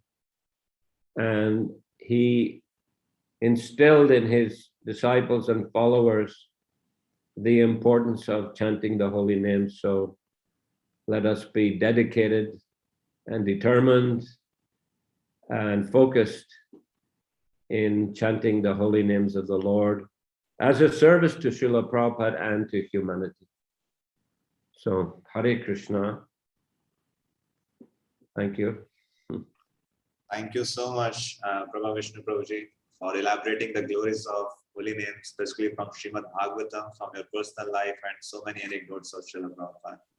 Thank you so much. Let us all thank His Grace Prabhavishnu Prabhuji by chanting Hare Krishna, Krishna Krishna, Hare Hare, Hare Ram, Hare Ram, Hare. His Grace Prabhavishnu Prabhuji ki jai. So just like Prabhuji was mentioning about how it is so important to have kirtans along with japa, our next event is about learn and evolve, and it specifically deals with how we can learn so many different aspects of Kirtans. And for this event, we invite experienced, skillful, devotional Kirtaniyas from all over the world. And today with us, we have a very, very special guest on our show, his space, Amarendra Prabhu. Welcome very much, Tojian. Thank you so much for being in this show. Just a quick introduction. Maybe we will skip the introduction. It's just 2-3 lines, not the very detailed one. His grace Amarendra Prabhu, you might know, is very popular all over the world for his discourses, for his Kirtans, for his Vaishnav Sadachar. He presents both the philosophical part of Gaudiya Vaishnavism and the sweet pastimes of the Lords in such a related, connected way to the audience that many listeners describe that they can go on hearing for him hours together. Academically, Amarendra Prabhu is a master's in electrical engineering from University of Massachusetts, and he is very famous for his devotional kirtaniyas, for his devotional kirtans. And the topic for today specifically is Vaishnava bhajans. Srila Prabhupada said these bhajans are composed by great acharyas, and they present the conclusion of Vedic truth. They are not different from Vedic scriptures. And Kirtans are the safest place to be in the entire material existence. So now for the next duration of time, we'll be in the safest place in the entire material existence if we sit together and participate in this Kirtan program. His grace Amarendra Prabhu ki jai. Let us all welcome him. Srila Prabhupada ki jai. Thank you, Premanjana Prabhu. Thank you. My special gratitude to you for being so kind to me. Is my voice audible? Yeah, okay. Yes, My special gratitude to Govindcharan Prabhu for reaching out and including me in this very, very wonderful initiative. I'm very glad, very privileged, very honored to be on this event, the World Holy Name Kirtan event, on the wonderful celebration of Srila Prabhupada's 125th appearance anniversary.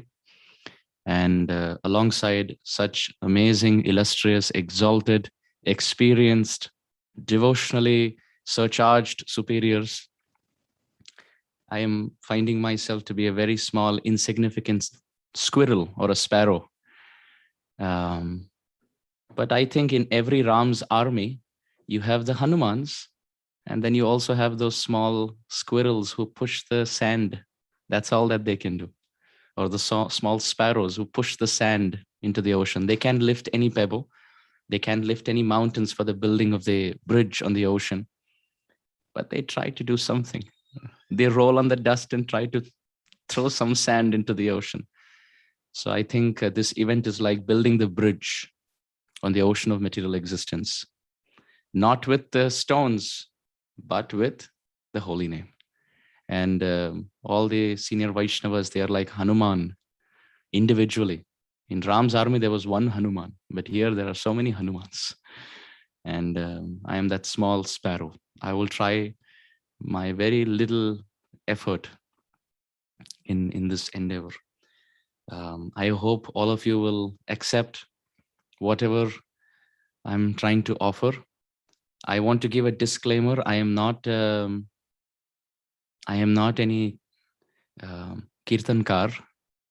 I am not a kathakar. I'm not a kirtankar. So I don't know any musical ability. I don't know any alap. I don't know any rag. I don't know any instrument. But I will try my best to sing from my heart. I hope all of you will accept that. And I hope all of you will support me in that. As Prabhuji was mentioning in the beginning, Prabhupada laid a lot of stress on singing Vaishnava bhajans. So today we will try to sing in the time that we have. We will try to sing a few bhajans. I will try to speak little and sing more, if that's okay. We'll start with very brief, quick Mangalacharan. Namo Vishnu Padaya Krishna Preshthaya Bhutale Srimate Bhakti Vedanta Swami Niti Namine. Namaste Saraswati Deve Gauravani Pracharane Nirvishesha Shunyavadi Paschatya Deshatarane. Jai Shri Krishna Chaitanya Prabhu Nityananda Shri Advaita Gadadhara Srivasadi Gaur Bhaktavrinda. Hare Krishna Krishna Krishna Hare Hare, Hare Ram Ram Ram Hare Hare.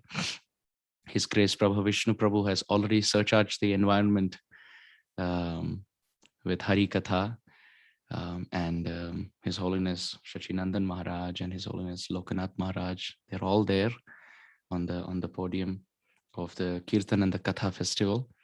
So I will not speak much, but I would just like to say that Srila Prabhupada used to say that the songs of our Vaishnavacharyas, Gaudiya Vaishnavacharyas, like Bhaktivinoda Thakur, Lochan Das Thakur, Narottam Das Thakur, Govinda Das Kaviraj, all these songs, they are the concise, condensed version of all the four Vedas.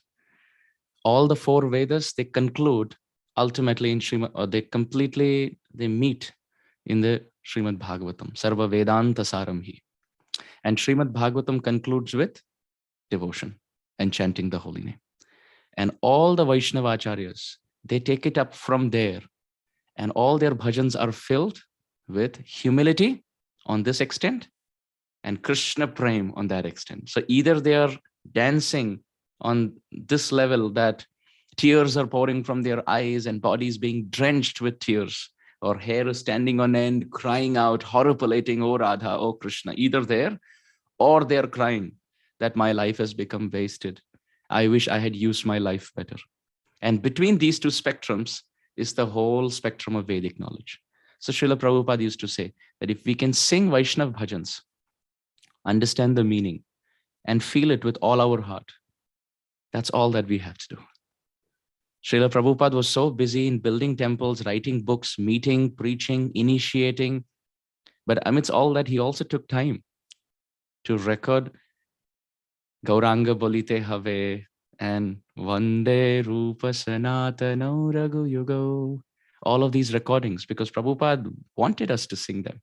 And not just that, he also spent time giving purports to these Vaishnava bhajans so that we understand the meaning. So let us sing.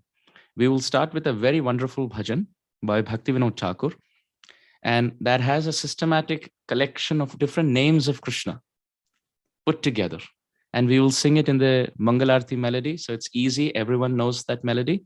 So although we are all on mute, from our house, we can sing as loudly as possible. So we all connect like that. So let me quickly screen share. This is a very wonderful bhajan by Bhaktivinoda Thakur in Bengali. And it's self-explanatory. If you see, they're all different names of Krishna. He says, Harinama Tuva Aneka Swarup. Oh, holy name, you have so many different forms. And from here on, Bhaktivinoda Thakur is just putting the names of Krishna together on the basis of his Vraja Leela. So you can see Yashodanandan, Nanda Tanaya, which means son of Nanda and Yashoda. Then you can see Putana, Trinavarta, Shakata, which means the cart demon, Gopal, Murali Vadan, player of the flute, Agha, Baka, Agasur, Bakasur, Govardhandhari, Keshi, Brahma Vimohan, Surapati Darpa Vinashi, he who destroyed the pride of Indra, then Arishtasur, the killer of Arishtasur, he who does pastimes on the banks of Yamuna, he who entertains Radharani, he dances at Radha Kund, different avatars, Rama, Krishna, Hari, Madhava, Narahari, not just that, beautiful names here, Govinda, Vamana, Madhusudana, Yadava, Chandra, Vanamali. Then he destroyed Kaliya, didn't kill him, but destroyed his pride. Gokula Ranjana, Radha Bhajana Sukhashali. So beautiful. Bhaktivinoda Thakur ends with the sweet. Of all the names, he says the last name, the sweet at the end is that Krishna who gets sukha, who enjoys doing Radha Bhajan, remembering and chanting the names of Radharani. And in this way, Bhaktivinoda Thakur says, Itti adhik nama swarupe prakama baduko mora rati rage. May my rati, my attachment to these names increase every day. And Rupa Swarupa Pada, the lotus feet of Rupa and Swarup Damodar Goswami, Jani Nija Sampada. I understand that to be my treasure. And Bhakti Vinoda Dhari Mage. In this way, Bhakti Vinod is holding the lotus feet and running behind. So let us sing. Very beautiful song. We'll start with this and then we have a few more songs.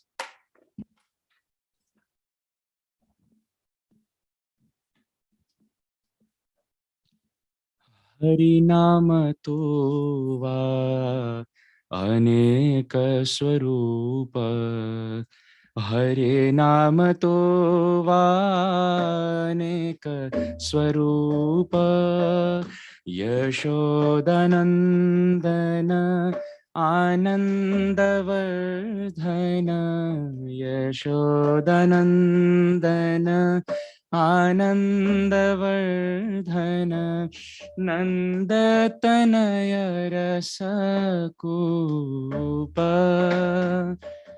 Nandatanaya Rasakupa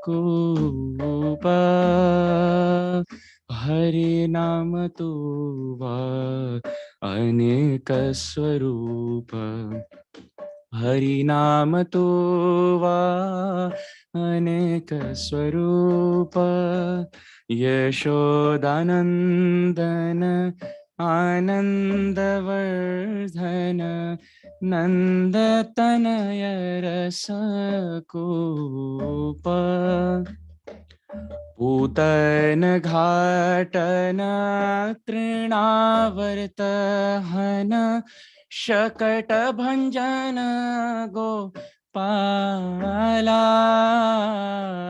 Putana Ghatana Kaitava Shatana Shakata Bhanjana Gopala Muralivadana Aghabakamarjana Govardhana Dhari Rakhala Muralivadana Aghabakamarjana Govardhana Dhari Rakhala Muralivadana Aghabakamarjana Muralivadana Aghabakamarjana Govardhana Dhari Rakhala Krishna Govardhana Dhari Rakhala Harinama Tova Aneka Swarupa Harinama Tova Aneka Swarupa Harinama Tova Aneka Swarupa Harinama Tova Aneka Swarupa Keshi Mardana Brahma Vimohana Surapati Darpa Vinashi Keshi Mardana Brahma Vimohana Surapati Darpa Vinashi Arishtapatana Gopi Vimohana Arishtapatana Gopi Vimohana Jamuna Pulina Vilasi Krishna Jamuna Pulina Vilasi Radhika Ranjana Rasa Rasayan Radha Kunda Kunja Vihari Radhika Ranjana Rasa Rasayan Radha Kunda Kunja Vihari Rama Krishna Hari Madhava Narahari Rama Krishna Hari Madhava Narahari Matsyadi Gana Avatari Krishna Matsyadi Gana Avatari Govind Vaman Shri Madhusudan Yadav चंद्र वनमाली।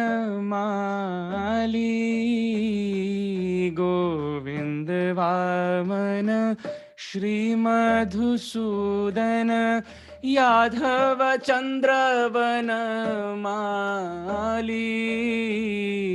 कालीय शातन गोकुल रंजन राधा भजन सुखशाली। कालीय शातन गोकुल रंजन राधा भजन सुखशाली। इत्यादिक नाम स्वरूपे प्रकाश बाड़ूक मोर रतिरागे। इत्यादिक नाम स्वरूपे प्रकाम बाड़ूक मोर रतिरागे। रूप स्वरूप पद जानी निज संपदा। रूप स्वरूप पद जानी निज संपद भक्ति विनोद धरि मांगे।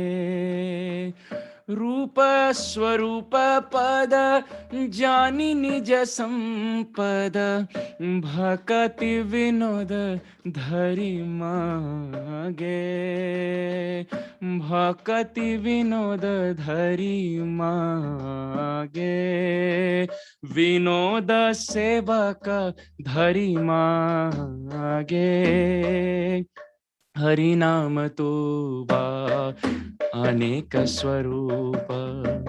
हरि नाम तो अनेक स्वरूप। यशोदानंदन आनंद वर्धन नंद तनय रसकूपा। हरि बोल हरि बोल गौर हरि बोल गौर हरि बोल। निताय गौर हरि बोल हरि बोल हरि बोल गौर हरि बोल। हरि नाम प्रभु की जय। So we all can sing this bhajan. Very sweet bhajan, very simple to sing. We are all aware of the melody. And also the names are very sweet. They call upon Krishna's names in Vrindavan, in connection to his associates like Radharani, Mother Yashoda, Nanda Baba, and also in connection to his qualities like Ananda Vardhana, he increases happiness, and also in connection to his pastimes, like how he destroys the demons and also he entertains Radharani. So the next bhajan that we are singing is also from Bhaktivinoda Thakur. And it's such an amazing bhajan, such an amazing bhajan. I'm pretty sure everyone is going to fall in love with this bhajan. Not with the singing, but with the bhajan. The bhajan is written by Bhaktivinoda Thakur. And I will very quickly tell you the meaning so we can meditate. It's in Bengali. So let's go line by line. Bhaktivinoda Thakur says, Bandhu Sange, which means with friends and family. यदि if तव रंग परिहास, अगर आप चाहते हैं कि बंधु के साथ, मित्रों के साथ, परिवार के साथ बैठकर आप रमें और खूब हास परिहास करें और ठाके लगे.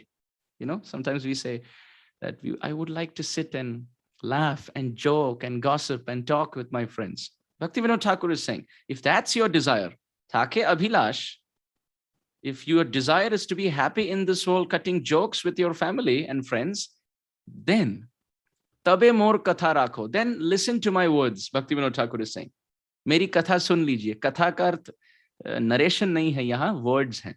So listen to my words. Bhaktivinoda Thakur is saying, what are your words? He's saying, Jayo nako, mat jao, don't go. Don't go where? Mathurae Keshi Tirtha Ghate Rasakash. Don't go on the banks of Yamuna to Keshi Ghat and look at the beautiful form of Krishna. Please don't do that. अगर अपना गृहस्थी आप बचाना चाहते हैं, गृहस्थी सुख में रहना चाहते हैं, तो कृष्ण के मुख का दर्शन कभी ना करें. This is what he's saying, that if you want to be happy as a grihastha, and if you want to be happy in this world with material pleasures and jokes and gossip, then he's saying, तबे मोर कथा राखो, तो मेरी बात मान लो, JO नाखो. Please don't go Mathura एकेशी तीर्थ घाटे रसकाश. Don't go and see Krishna. Then the question is, Acha, Krishna is there? How is he? How does he look? Bhaktivinoda Thakur says, Govinda Vigrahadhari. His form is Govinda. Govinda means he gives pleasure to the senses. And that is Hari himself. He's a stealer. He will steal everything away from you. Acha, what will he steal? He will start off by stealing Navanit. Vraje prasiddham Navanita choram Gopangananam cha dokula choram. First he will steal your butter. Then he will steal your clothes. And then when nothing is left, he will steal your heart also. Then Bhaktivinoda Thakur describes, Nayane Bankima Drishti. Krishna's glancing is very different. He doesn't look like this straight into the eyes. He looks sidelong glance. From the corner of his eyes, he shoots the arrow of glance. And what if you don't look at him? Don't look at his eyes, but if you look at his smile, oh, mukhe mandahas. He has such a soft, sweet smile. And Kivatri Bhanga Tham, and how he looks in a threefold bending form. Everyone is standing straight, but he's standing crooked, and he's so beautiful. Acha. And how is his complexion? Varna sam ujjvala sham. He's dark and he's effulgent. He's not dark and ugly. He's dark and beautiful, dark and effulgent. Sam ujjvala. In this world, irrespective of whatever our complexion is, whether it's dark or fair, our beauty or our features don't last long. It's insignificant. But Krishna, he is in the complexion of a rain-filled monsoon cloud, and he's very effulgent. And Nava Kishalaya Shobha Sri Ange Prakash. And what if you touch his body? Oh, it's as soft as fresh budding leaves. Very tender. So look, Bhaktivinoda Thakur is tempting us. He's saying, don't go and see Krishna. And then he's saying that Krishna looks like this. Just like sometimes the mother will tell the child, Acha, you want to go and play? No problem. Go play. I will go and give your exam. How does it matter? Your exam is tomorrow. Don't study. Go play all day. I am there. I will go and give exam. What does that mean? Study. Right? The meaning is exact opposite. So when Bhaktivinoda Thakur is saying, don't go to Keshi Ghat, the meaning is, Baba, leave your home and run. See Krishna. And then finally he says, what else does Krishna do? Adhare vamshiti tar. Unke adhar par vamshi hai. On his lips he has a flute. And this anarthera mool adhar. This is the root cause of all destruction. Wo vamshi ki dhwani kabhi mat sunna. Never hear to that flute sound. All anarth, all destruction in family life will come because of that. It's the root of all material destruction. And then Bhaktivinoda Thakur says, Shikhi chuda kiyo bhai. Oh brother, Krishna has also tied a peacock feather on his head. Karo na vishwas. Don't trust this boy. He will destroy all your material pleasure because he will attract you to his heart and to his feet. Then he says, Se murti nayane here. If anyone sees that murti with their nayana, with their eyes, keha nahi ghare phire. Wo vyakti phirkar kab ghar nahi jata. He never turns. That such a person will never turn and go home after seeing Krishna. Samsari grihira jego hoy sarvanash. O samsari grihi, O grihastha, hoy sarvanash. You will lose all your pleasure. So therefore, don't go. And tai mor mana bada tras. My heart is having lot of tras, lot of distress, seeing you not getting your material pleasure. So be at home, enjoy, cut jokes, gossip, but don't go to Keshi Ghat. Exact opposite what's supposed to be done. And then finally he's saying, if you go to Keshi Ghat, ghati pe vipada bhari vipatti aa jayegi ghar mein. And Jeho nako he samsari, O grihastha, don't go. Where? Mathura Keshi Tirtha Ghate Rasakash. Bhaktivinoda Thakur has given the essence of all Shastra. which is attachment to Krishna. Okay, let's sing. Bandho sange jadi tava ranga parihar.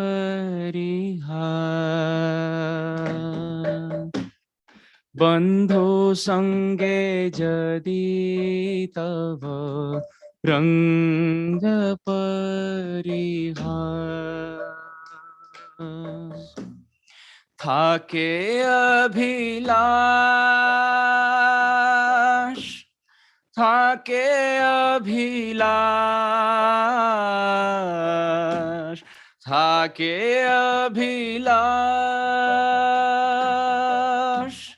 thake abhilash. Bandho sange jadi tava ranga parihas.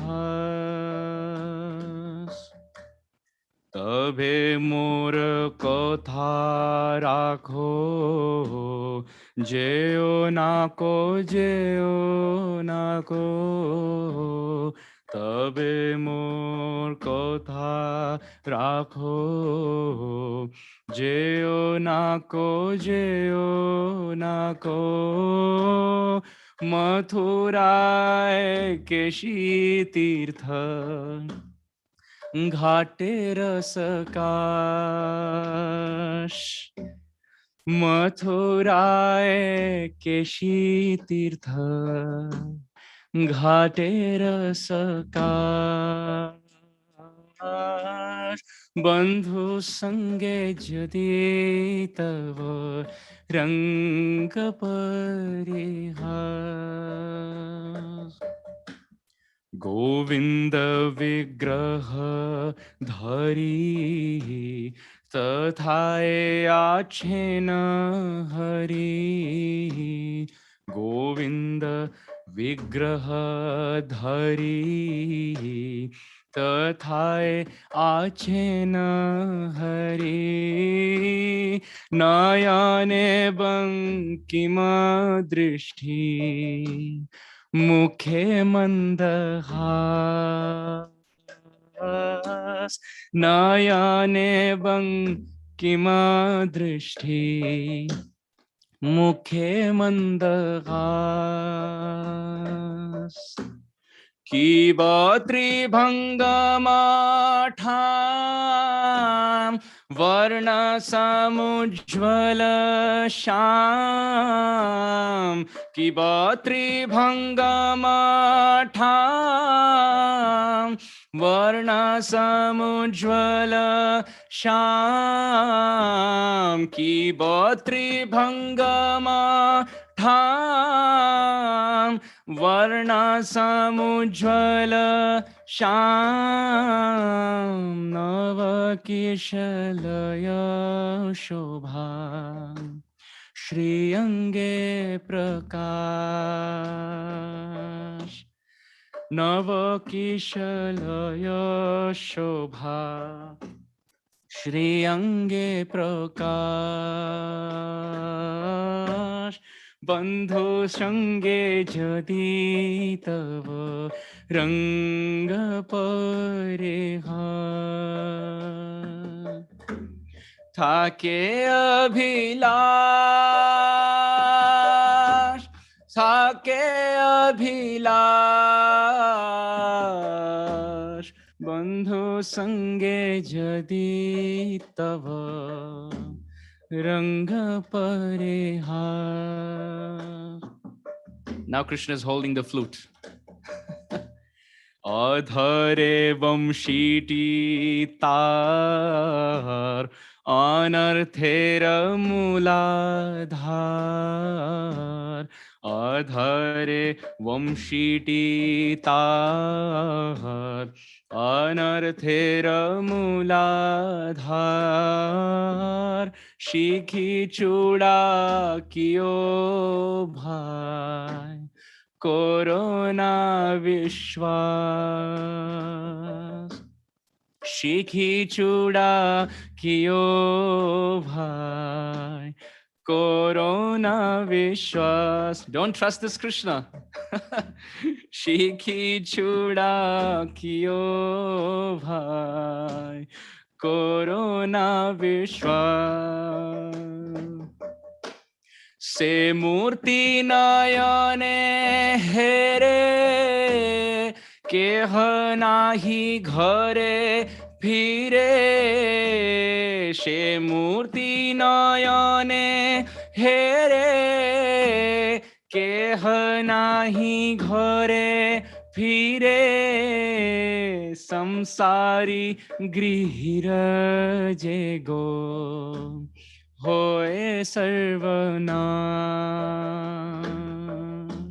Samsari grihira jego, hoye sarvanash. Bandhu sange jadi tava, रंग परिहास. थाके अभिलाष, थाके अभिलाष, थाके अभिलाष, थाके अभिलाष. बंधु संगे जदि तव रंग परिहार. थाय मोर मने बड़ई त्रास. घटिबे विपद भारी, जेओ ना को हे संसारी. घटिबे विपद भारी, जे हो ना को हे संसारी. मथुराय केशी तीर्थ, घाट रसकाश. मथुराय केशी तीर्थ, घाटे रसकाश. बंधु संगे जदि तब रंग परिहास. बंधु संगे जदि तब रंग परिहास. So, this is a very beautiful song by Bhaktivinoda Thakur, where he says what not to do. But then ⴍ Das Babaji Maharaj has told us what to do. In the last song for today, Bhaktivinoda Thakur said what not to do, which means don't go and see Krishna. But then ⴍ Das Babaji Maharaj says, yes, don't go and see Krishna, but act in such a way that Krishna will come and see you. And how will Krishna come and see us? ⴍ Das Babaji Maharaj says, by calling out to Srimati Radharani. We know Krishna is never alone. He's always with Srimati Radharani. So if the song of Krishna, Bandhu Sange, is sung, which glorifies Krishna, then there must be a song for glorifying Radharani also. We should not go and see Krishna, correct, says Bhaktivinoda Thakur. But then we should act in such a way that Krishna is interested in seeing us. And that is if we call out to the names of Radharani. So in this song, ⴍ Das Babaji Maharaj has put the names of Radharani throughout. And he's glorifying Raghunath Das Goswami. He says that Raghunath Das Goswami used to call out. What did he call out? Kothay go Premamayi, oh loving Srimati Radharani, affectionate Srimati Radharani, where are you? Where are you? Dekha diye pran rakho, please give darshan and protect my life. Radharani is saying, who's calling? So ⴍ Das Babaji Maharaj says, Tumar kangal tumai dake, your beggar is calling out to you. And then different names are used for Radharani. Vrindavana Vilasini, Kanu Manamohini. Kanu is another name for Krishna. So Krishna Manamohini. Ashta Sakhi Shiromani, Vrishabhanu Nandini. And then ⴍ Das Babaji Maharaj starts describing the life of Raghunath Das Goswami. He says Gosai. Here Gosai means Das Goswami. Niyam kare sadai dake. With niyam, he used to call out to Radharani as a rule every day. And where he used to call out, different Leela Sthalis in Vrindavana described. Keshi Ghat, Vamshivat, Nidhuvan, Kunjavan, Radha Kund, Sham Kund, Kusumvan, Govardhan, Talvan, Tamalvan. In all different places, he used to go and call out, "Oh Radharani, oh Radharani." And how he used to call out? Vrajer dhulai gada gadi jai. He used to roll in the dust of Vrindavan. And Malina vasana diye gai. His clothes used to get completely drenched with the dust of Vrindavan. But however, Mukhe Radha Radha bole. With his tongue, he used to chant Radhanam. And Bashe Noyonera Jale. And his body used to bathe in his own tears. And in every street of Vrindavan, he used to call out Radhe Radhe. Then the question could be, how many hours a day was he calling out to Radharani? So finally, Gaur Kishore Das Babaji Maharaj says, Raghunath Das Goswami used to call out Chappan Danda, which means 22.5 hours out of 24. 22.5 hours he used to call out to Radharani. Why? Jane na Radha Govinda Vine, because he didn't know anyone except Radha Govinda. But then the question could be, okay, 1.5 hours he used to sleep, correct? So what did he do at that time? Chari danda shuti thake. After that, 4 dandas, which is 1.5 hours, he used to go to sleep. And in the sleep, what would he do? Swapne Radha Govinda dekhe. He used to call out to Radha Krishna while being awake. And in his sleep also, he used to see them. So in this way, the whole song is glorifying Radharani. So let us quickly sing this song. Kothai go Premamayi Radhe Radhe Kothai go Premamayi Radhe Radhe Radhe Radhe go Jaya Radhe Radhe Kothai go Premamayi Radhe Radhe Radhe dekha diye prana rakho Radhe Radhe Radhe dekha diye prana rakho Radhe Radhe Radhe tomar kangal tomai dake Radhe Radhe tomar kangal tomai dake Radhe Radhe Radhe Vrindavana Vilasini Radhe Radhe Radhe Kano Mana Mohini Radhe Radhe Radhe Ashtha Sakir Shiromani Radhe Radhe Radhe Vrishabhanu Nandini Radhe Radhe Kothai go Premamayi Radhe Radhe Goshai niyam kore sadai dake Radhe Radhe Goshai niyam kore sadai dake Radhe Radhe Goshai niyam kore sadai dake Radhe Radhe Goshai ekbar dake Keshi Ghate Radhe Radhe Abar dake Vamshi Bhate Radhe Radhe गोसाई एक बार डाके निधु बने राधे राधे। गोसाई आबार डाके कुंज बने राधे राधे। कोथाय गो प्रेममयी राधे राधे।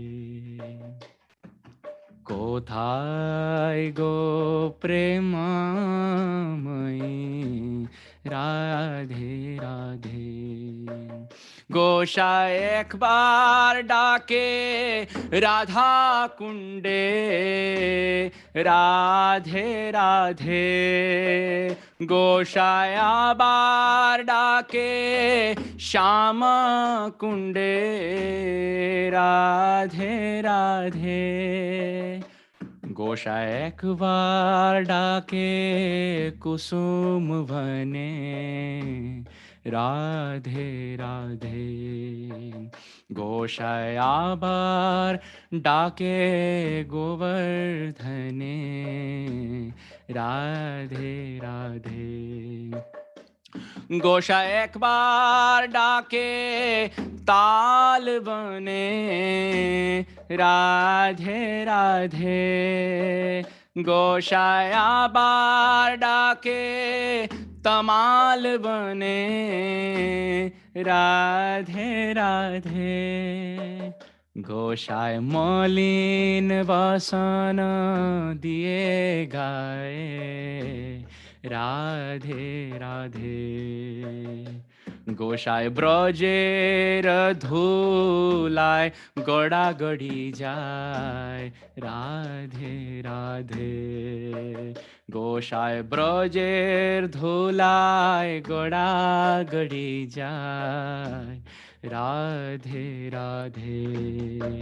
गोसाई मुखे राधा राधा बोले राधे राधे। गोसाई मुखे राधा राधा बोले राधे राधे। गोसाई भाषे नयनेर चले राधे राधे। गोसाई वृंदावने कुली कुली राधे राधे। गोसाई केरे बेड़ाय राधा बोली राधे राधे। गोसाई 56 दंड रात्रि दिने राधे राधे। गोसाई 56 दंड रात्रि दिने राधे राधे। गोसाई जाने न राधा गोविंद विने राधे राधे। गोसाई चारी दंड शुथि थाके राधे राधे। गोसाई स्वप्ने राधा गोविंद देखे राधे राधे। कोथाय गो प्रेममयी राधे राधे। राधे राधे गो जय राधे राधे। कोथाय गो प्रेममयी राधे राधे। कोथाय गो प्रेममयी राधे राधे। जय प्रभुपाद जय प्रभुपाद जय प्रभुपाद जय प्रभुपाद जय प्रभुपाद जय Prabhupada Prabhupada Jai Prabhupada Nitai Gaura Hari Bol Hari Bol Hari Bol Gaur Hari Bol Nitai Gaur Hari Bol Hari Bol Hari Bol Gaur Hari Bol Nitai Gaur Premanande Hari Hari Bol Gaur Premanande His Grace Amarendra Prabhu ki jai. Let us all come together to thank His Grace Amarendra Prabhu for introducing us to this wonderful sweet bhajans composed by Srila Bhakti-Vinod Thakur and Srila ᴅᴇᴇᴘ Das Babaji Maharaj, and that too in such melodious devotional singing way. His Grace Amarendra Prabhu ki jai. And we encourage you and we invite you to sing this bhajan on a regular basis, on a daily basis, just like Prabhuji was mentioning about Niyam Vat. So we can all sing them daily. They just transport us into a different realm altogether. And I really doubt the statement that you made in the beginning, Amarendra Prabhu, about your musical abilities and so on. You are such a wonderful kid. Thank you so much for being with us on this show. I'm very happy to be here, and I'm also sorry to go a little over time. Please forgive me for that. Hare Krishna. So now is the time to hear. After hearing about Radha Krishna, let us now move to the God Leela, and wherein we'll hear about the Kirtan pastime of Gauranga Mahaprabhu. And what could be a better speaker with us that we are so extremely delighted, honored, excited, and blessed to have with us His Holiness Bhakti Chaitanya Swami Maharaj. His Holiness Bhakti Chaitanya Swami Maharaj ki jai. Maharaj is currently based in Durban, where there is such a wonderful community of devotees and the most wonderful temple of one of the most beautiful deities on this planet, Shri Shri Radha Radhanath Temple. It is such a wonderful temple that Maharaj has built over there along with a wonderful team of devotees. The temple is unique in the way that it combines modern design elements with traditional Vedic architecture and is one of the landmarks of South Africa. Maharaj is an initiating spiritual master, he's a member of GPC body, and his special interest includes filming, photography, and parikramas. And the outcomes of all this can be seen in so many documentaries that Maharaj has released year after year about the holy pilgrimages, about the festivals around the world, and specifically in the books, the Vrindavan, the playground of God, traveling in service of Srila Prabhupada in 3 volumes, the books on the Govardhan. And Maharaj is a very, very wonderful narrator and a storyteller.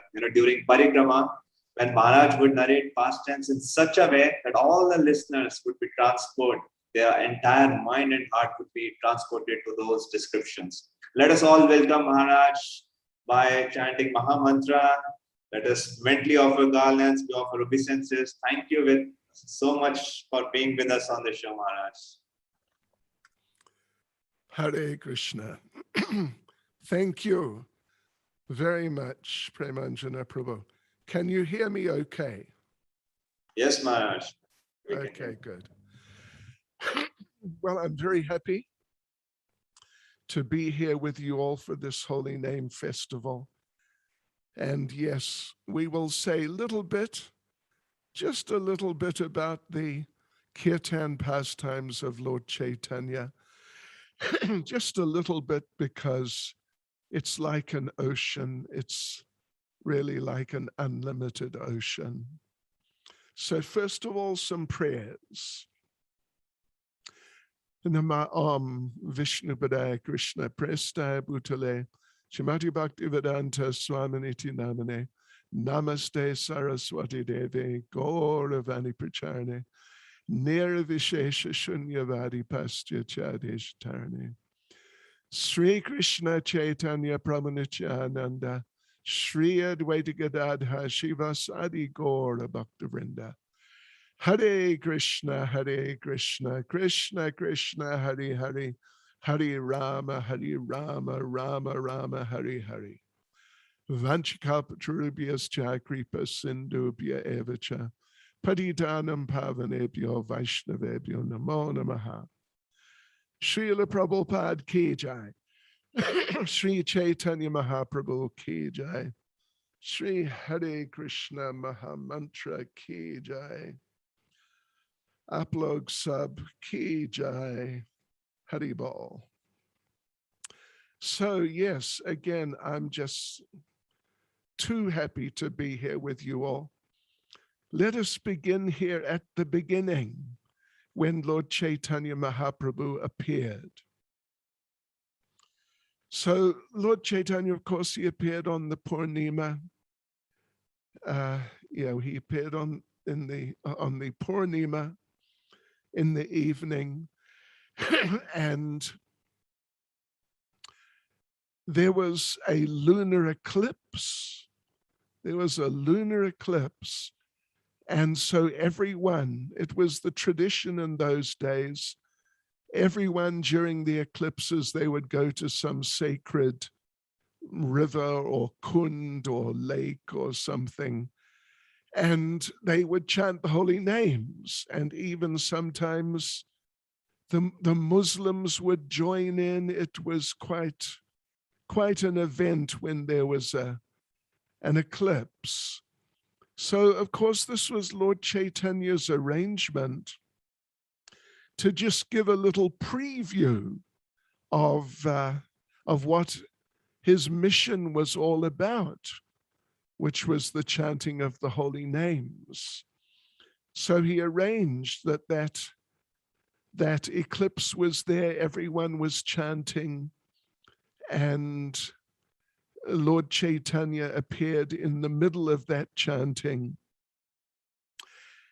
And there's an explanation about the eclipse also. Another explanation is that the moon, of course, the moon is silver.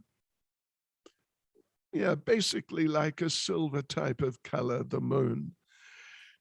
And it was the Purnima, means full moon, but the understanding is the moon understood that Lord Chaitanya, who is Gaurachandra, who is the golden moon, the regular silver moon, understood that the golden moon of Lord Chaitanya was going to appear.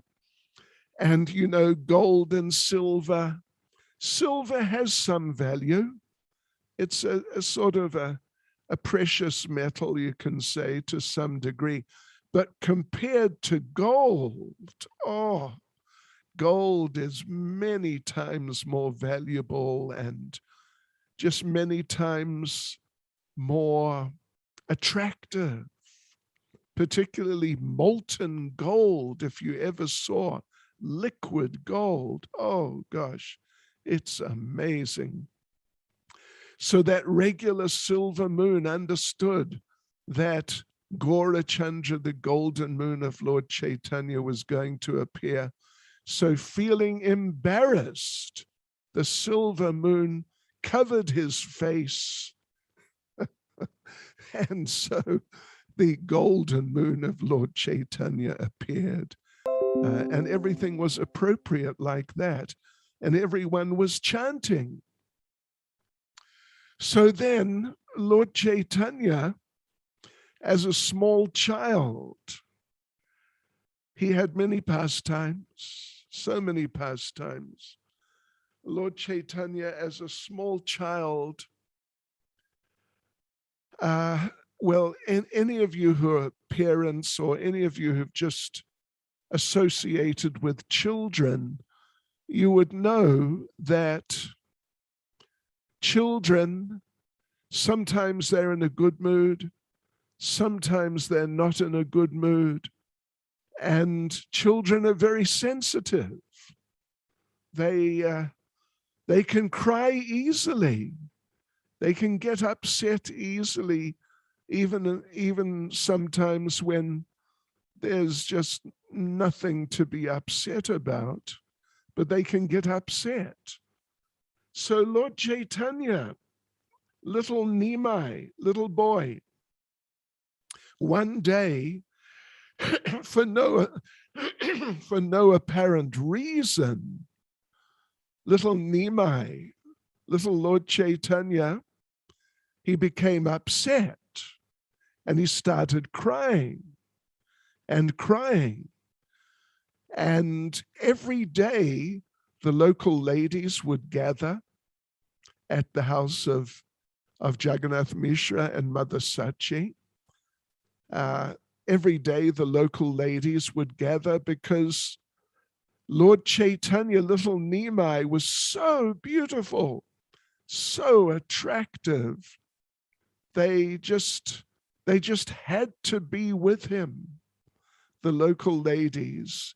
So every day they would come, and every day for the whole day, they just have pastimes playing with little Nimai. But then on this one day, for no reason, no apparent reason, little Nimai started crying and crying and crying and crying. And after that, he was crying and crying even more. And the ladies didn't know what to do. And I'm sure you've experienced, maybe some of you have directly done it. When a little baby, a little child is crying, the ladies, they usually pick the child up and bounce the child a bit and laugh and point to something interesting. Oh, look at the cows, trying to break the mood, the crying mood of the child. So the ladies, they tried to do everything they could think of to stop little Nimai crying, but nothing worked. And he was just crying and crying for hours. And they didn't know what to do. They didn't know what to do. So one of the ladies, after many hours of struggling to get little Nimai to calm down, one of the ladies, in a mood of transcendental frustration, one of the ladies said, "Oh, Krishna!" And you know what happened? Nimai stopped crying. And they thought, is there some connection here? The lady chanted Krishna, Nimai stopped crying. Maybe there's a connection. But then Nimai started crying again and again and more and more. And so that lady again, she said, Krishna, and Nimai stopped crying. And Nimai smiled. And the ladies understood. This is a special type of pastime. Nimai is responding to the chanting of Krishna's name.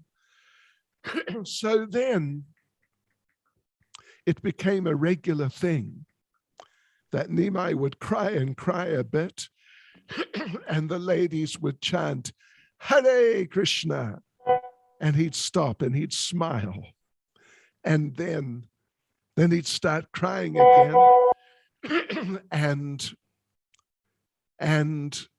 they'd chant again, Hare Krishna, and he'd stop and smile. And then he'd start crying again, and again they'd say, Hare Krishna, and he'd stop and smile. So this became one of the regular pastimes when Nimai, when little Lord Chaitanya was just a very small boy. So a lot of the time when Lord Chaitanya was like school age, when he was just teenage, just growing up a bit, then Lord Chaitanya, he didn't really manifest himself as a devotee, and generally not as the Supreme Lord, but he was manifesting himself through his like later childhood, through his youth. He was manifesting himself as a type of very arrogant scholar. There are many stories about that, but that's for another day. It's a different subject. But the basic thing was that he was not openly chanting or really conducting himself as a Vaishnav or as the Supreme Lord. They were, at that time, it was the time of his academic pastimes. And some of his young friends, like Gadadhar, like Mukunda Dutt, and others who were devotees, and they were practicing, and they were very enthusiastic devotees. And they were close to Nimai, to Lord Chaitanya. They were all in the same school generally. So they would try to influence Nimai to become a devotee and to join them and become part of the devotee association. But Nimai, he wouldn't do it. He wouldn't do it.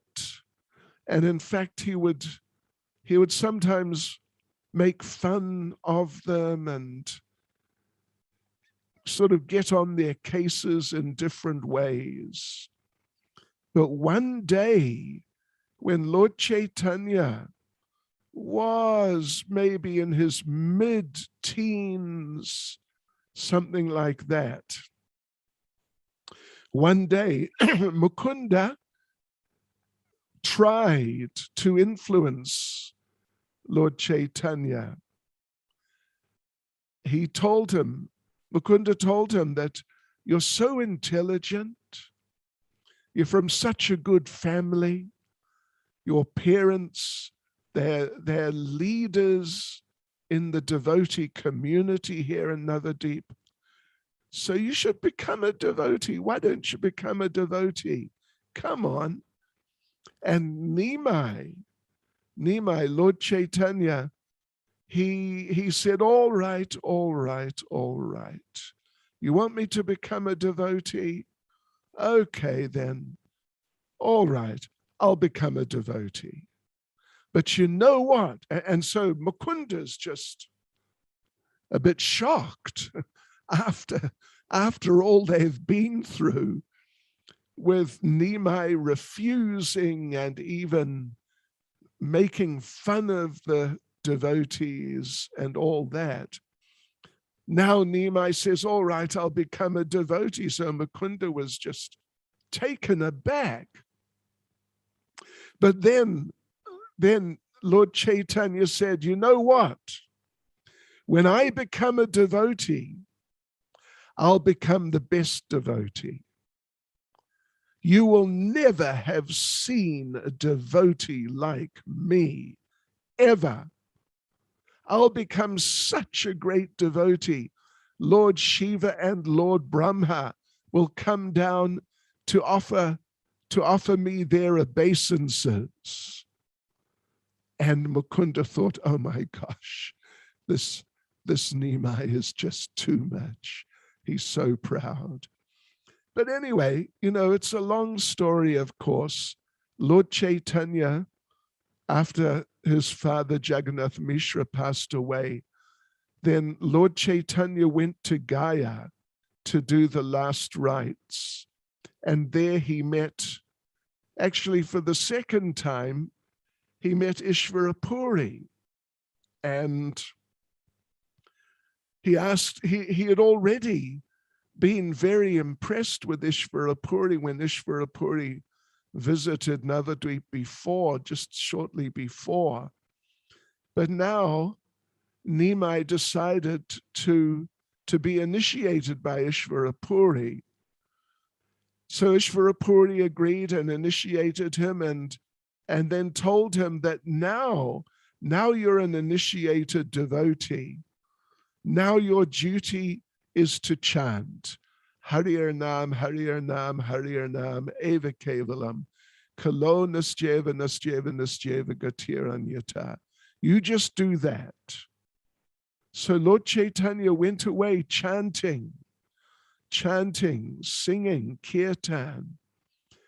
And as he was chanting, he became completely overwhelmed with all ecstatic symptoms at the same time, to the point that it was very difficult for him to chant. So then, next morning, he came back to Ɪșvara-Puri, and he asked him, "What sort of mantra have you given me? I tried to chant, but then all these things happen, and it's overwhelming completely. So what is this?" And Ɪșvara-Puri, understanding the situation, Ɪșvara-Puri just laughed and said, "Congratulations, my dear child, you have perfected your life." So like this, Lord Chaitanya then became a God-intoxicated person, and he practically could not stop chanting. And so when he went back, this was happening in Gaya. When he went back to Navadvip, then he was completely absorbed in chanting. He was teaching Sanskrit, but he was teaching through using Krishna's names. And he joined the Vaishnavas, and he became the leader of the Vaishnavas. So it was very amazing. And he encouraged the Vaishnavas to do kirtan, to do harinam. So one of the most famous stories, of course, of the harinam of Lord Chaitanya, that's when Lord Chaitanya took the devotees to the place of the Chandkazi. So the devotees, Lord Chaitanya was encouraging them to do kirtan, to go out and do harinam. So they were going out. And then one day, the Kazi came himself with his soldiers and broke the mridanga and told the devotees, "You do this again and you are finished." He was extremely aggressive. So the devotees came back to Lord Chaitanya, and they were deeply disturbed. They didn't know what to do, being threatened by the Kazi himself. So Lord Chaitanya, oh, Hari Bol, Lord Chaitanya became so angry at the Kazi. They told the devotees, just organize everyone, tell everyone we're going to have a harinam starting from the house of Srivas Thakur, Srivasangan, which is just down the road, a couple of 100 meters from where Lord Chaitanya was living at his birthplace. And Lord Chaitanya told his associates, his close associates, Just send the word out. Everyone should gather here this evening. They should bring torches. They should bring musical instruments, and they should be ready for the kirtan to end all kirtans. So sure enough, the devotees gathered. The devotees gathered, and there were different kirtan groups. Advaita Acharya had a group, Haridas Thakur had a group, Srivas Thakur had a group, Lord Chaitanya had his own group, Lord Nityananda was with him, and everyone was gathering. So just when the sun set, then by that time, there were millions of devotees. There were millions of devotees gathered somehow or other by Srivas Thakur's house, and the Harinam began. And I assume you all know where the Chandkazi's, where his samadhi is. That's where his palace was, just up the road, little way from Srivas Angan in Vamanpukur. It's very close. It's just a couple of kilometers or something, 2 or 3 kilometers maybe. So this kirtan began. And at least according to the descriptions given in Shastra, there are millions of devotees divided into these different groups. Millions of torches were lit and just glowed effulgently, matching the glow of the millions of hearts of the devotees. And Lord Chaitanya was dancing just like a mountain of gold. So attractive, so beautiful, more beautiful than millions of cupids. And more devotees gathered and gathered. And at one point, very amazing thing, at one point, everybody manifested 4 arms, but they didn't really notice, but it happened. And the mood was one of, who cares about the Kazi? We're going to do Harinam, we're going to do Kirtan, and we're going to go up to his place, and we're going to just go right into his place with Harinam, and who cares about him? And even things were getting a little wild sometimes. Some devotees were shouting, "Where's the Kazi?" Others were shouting the names of local atheists. And some of the devotees, when they saw those atheists, because everybody came and they're watching this massive Harinam starting, some of the devotees saw some of the atheists and started chasing them. And some of them started punching the ground. And some were shouting out, "Where's that rascal Kazi? If I find him, I'm going to cut his head off."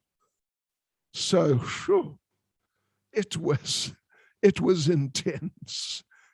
It was extremely intense situation. But the Harinam was going on. it was all, Harinam was all pervading, just like thunder, rumbling and rolling. And the Harinam was piercing the coverings of the universe, and even going through the material world and penetrating into the spiritual world. And it was such an amazing scene of Harinam Sankirtan that the demigods came down. Lord Brahma was there, Lord Shiva, Yamaraj, Indra, Kuvera, Varuna, Chandra. They were all there, disguised as humans, but dancing madly in this incredible kirtan, unbelievable kirtan.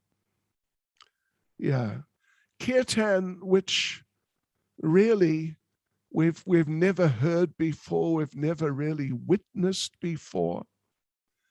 It was directly Golokera Premadana Harinama Sankirtana. It was kirtan directly from the spiritual world, from Goloka Vrindavan. And Lord Chaitanya was dancing and chanting and jumping and rolling. He was like a golden lightning bolt, and tears were flowing from his eyes, just like the Mandakini Ganga. In fact, the tears from Lord Chaitanya's eyes, they weren't just flowing and running, they were squirting. Like if you have a syringe or something like that. So the tears from Lord Chaitanya's eyes were just squirting around, and all the devotees around him became saturated because of his tears. And it was such an overwhelming scene. There was such transcendental potency there, unlimited transcendental potency, that even staunch atheists who just came to laugh at the devotees, those atheists who normally they had hearts just like rock, just hearts like stone, those atheists, they couldn't help themselves. They were just crying and crying in ecstasy, and sometimes falling to the ground in ecstasy, just unable to control themselves. The Harinam was just so powerful and so amazing. And there were some thieves. There were some thieves. And they saw here all these people. Everybody's going out into the streets, and everybody's going, they're all heading down the road now towards the Chankazi's palace, just leaving their homes with the doors open. And the thieves, when they saw that, the thieves thought, this is our lucky night. Let us just go in and just steal everything.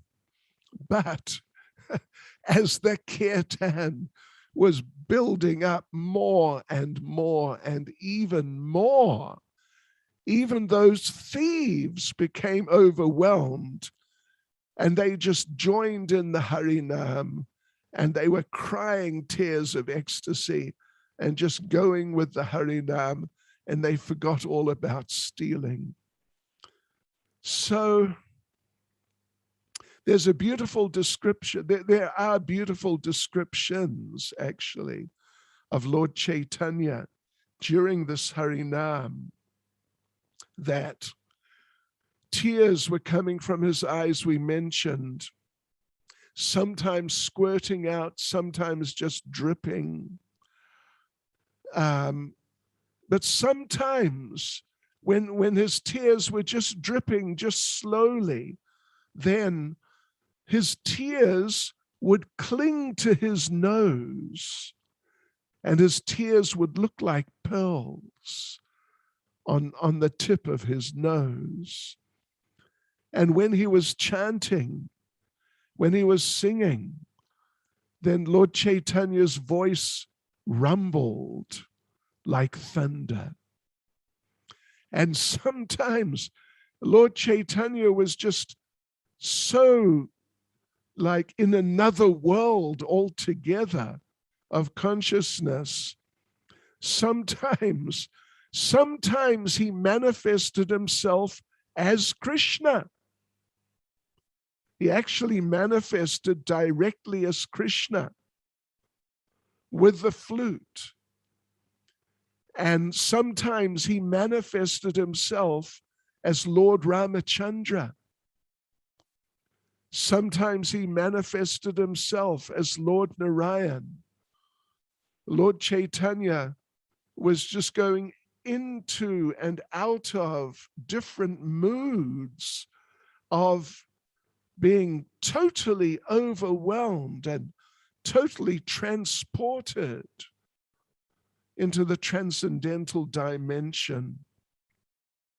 And of course, all the devotees, all the assembled devotees, such a vast number of them, they were also going into different moods.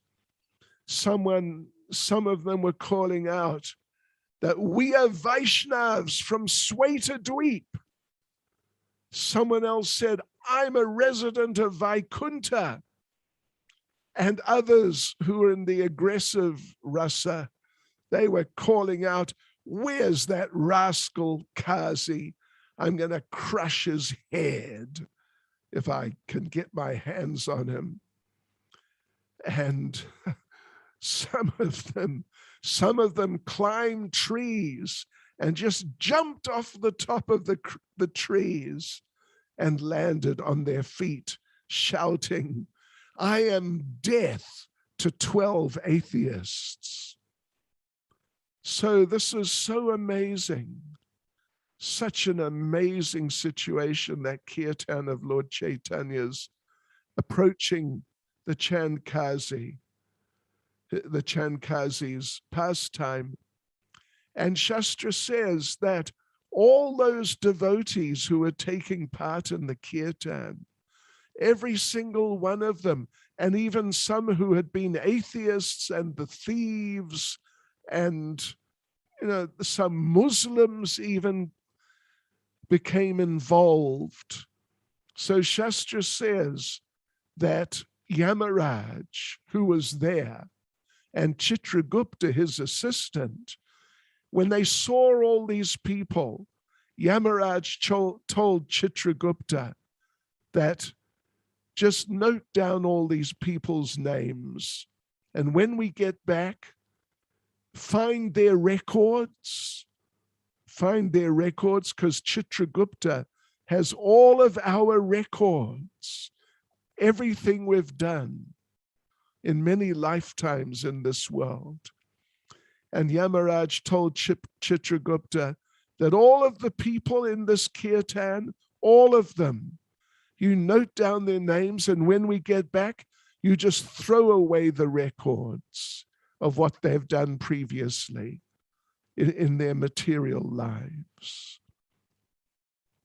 So like this, the kirtan went on and on until they actually reached the Chandkazi's palace. And there, it's a bit of a long story, but initially the devotees just started uprooting the trees and starting to smash the building, the palace of Chandkazi. But Lord Chaitanya pacified them, and then he spoke with Chandkazi, and Chandkazi agreed, we will not bother the kirtan again. And in fact, all of my descendants none of them will bother the kirtan. And I'm sure you've all been there to the Chandkazi's Samadhi, and you know, you've met the Muslim people, the Muslim men who come there sometimes, and you know, they're basically nice. So that's just a little bit about the Chandkazis. I mean, about Lord Chaitanya's Harinam Sankirtan. It's amazing. And the thing is, for us, if we really absorb ourselves in the Harinam Sankirtan, of course, we're not on the level of the associates of Lord Chaitanya. You know, we're just small people, small devotees, or trying to become devotees.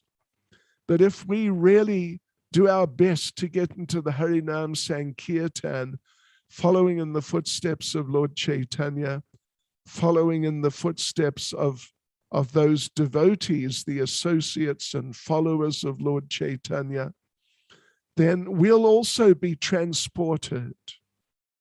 We'll also be transported into the transcendental dimension.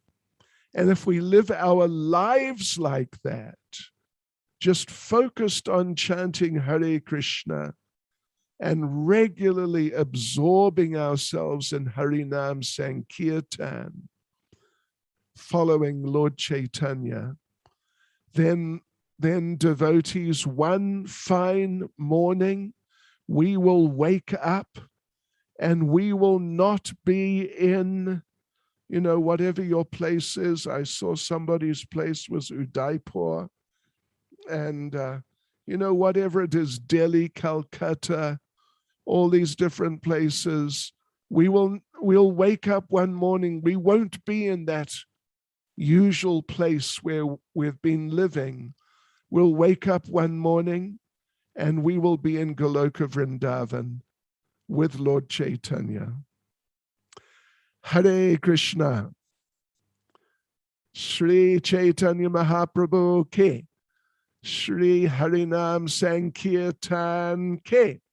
Shri Hare Krishna Mahamantra ke. Go Premanande. Hare Krishna. Bhakti Chaitanya Swami Maharaj ki jai. So, how many of us were transported entirely into the Mayapur Dham? And that too in the era when ⴍᴏ Prabhu was there. Right? And how many of you would like to be associated? Thank you so much, Maharaj, for your blessings, for your narrations, and for your presence. We all seek your blessings. Hare Krishna. Jai Srila Prabhupada ki jai. Ki jai. You know, we are celebrating World Holy Name Festival, and this is being broadcasted on so many channels. And I would like to specifically take a moment here to thank and be grateful to ISKCON Desire Tree and Hare Krsna TV, which are sharing their holy names with digital media around the globe to millions of people. Now, how many of you would know that Hare Krsna TV channel is the only 24/7 ad-free satellite channel which is sharing holy names, message of Krishna, Lord Chaitanya, Srila Prabhupada to 55 million songs. That is, I think, 5 crore 50 lakh, 55 million songs. That means 25% of television sets in India. The Hare Krsna TV channel is being broadcasted. And they have been working not only from, just recently, from decades, they have been working consistently, so committedly and so dedicatedly to develop our online social media platforms and to come up with the entire TV channel. You know, only after this Corona lockdown, so many devotees have risen to the the power of social media and the way to connect it. But they had that vision long back, and I know that. So they have such a wonderful team of members who work like that. So all of you can also contribute in the same. Just spread awareness about the channel. Invite in your devotee community, any of your relatives or anyone who is interested. They can also watch Hare Krsna TV channel. And now, as you know that this is the 25th anniversary of World Holy Name Festival, and definitely to organize the global events take a lot of commitment, a lot of efforts by a team of devotees. So our next speaker is the most honored, revered, that special devotee who had been the leader, the pillar, the source of inspiration for organizing the World Holy Name Festivals year after years after years after years. Let us collectively welcome His Holiness Lokanath Swami Maharaj on this program. This is the Kirtan program for the final section of this day, World Holy Name Festival celebrations. And after Kirtan also we have a short surprise for all of you. So don't go after the Kirtan. There are just for a few minutes, there are very, very special things coming up lined up for you. So just a brief description. Of course, everyone knows Maharaj. Maharaj is Srila Prabhupada's disciple. Maharaj met Srila Prabhupada in Cross Maidan Pandal. Maharaj was initiated in 1972 on the day of Gopashtami in Vrindavan. And just 3 years later, when Maharaj was only 26, Srila Prabhupada awarded sannyas to Maharaj. And since then, Maharaj has dedicated his body, mind, and words, BMW as Maharaj always is, body, mind, and words in the service to Lord Chaitanya, to share the holy names, especially through the service of Padyatras, through his Kirtans and Bhajans, and the most exalted devotional qualities of humility and tolerance. Maharaj has served, sacrificed, been instrumental in establishing several temples around the world. Maharaj's contribution in organizing and developing Braj Mandal Parikrama has revealed the Lord Krishna's personal abode to countless souls in this world.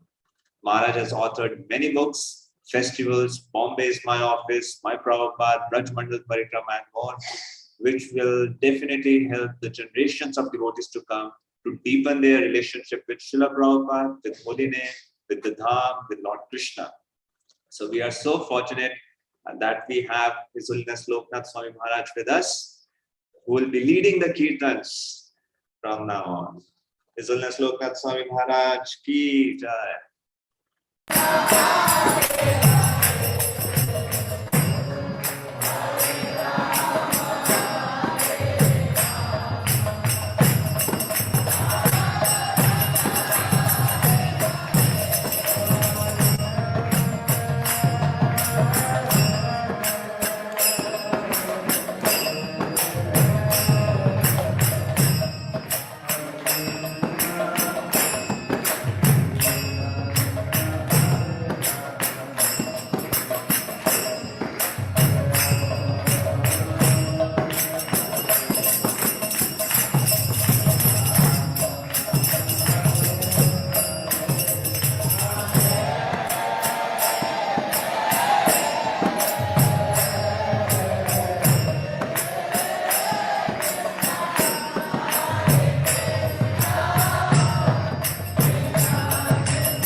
Hare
Prabhupada's arrival in America on 17 September 1965 की जय। स्थान भावना चार्य श्री प्रभुपाद की जय।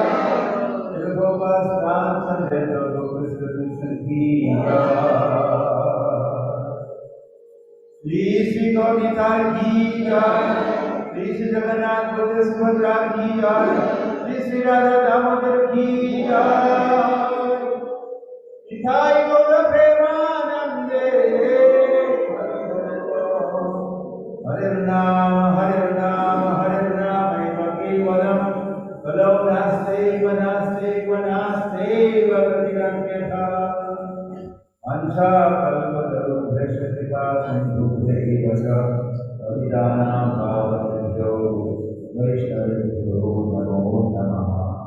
अनंत कोटि वैष्णव की जय। All the Vaishnavas of the devotees, all the Vaishnavas participating, and why not participating, assembled, not assembled jai, Nitai Gaur Premanande Hari Hari Bol. Lokanath Swami Maharaj ki jai. His Holiness Lokanath Swami Maharaj ki jai. So we express our gratitude to Maharaj for such a wonderful, uplifting Kirtan. So now, for the concluding part of World Holy Name Festival 25th anniversary, that moment has arrived. I don't know how many of us will be here to celebrate the Golden Jubilee, but right now we have been historically to celebrate the 25th anniversary of World Holy Name Festival. And as a concluding part of this ceremony, we have a short clip of a very beloved disciple of His Divine Grace, A.C. Bhaktivedanta Swami Srila Prabhupada, His Holiness Bhakti Swami Maharaj. Maharaj served Srila Prabhupada with such a commitment, with such a dedication that he would put even his own life at risk by distributing books of Srila Prabhupada in the most dangerous of places. Maharaj's life is a life of compassion, of love, of authenticity, and it was simply made of affection and dedication towards Srila Prabhupada's message. Maharaj has been a dedicated servant of the Holy Name, one of the most enthusiastic Kirtaniya of our movement, who brought holy names from the most downtrodden, neglected section of the society to the global leaders. So we have a short clip of His Holiness Bhakti Swami Maharaj that we're going to play now. It's a 3.5-minute clip. And then there will be a thanksgiving ceremony followed by the Kirtan, extended Kirtan by His Holiness Bhakti Swami Maharaj.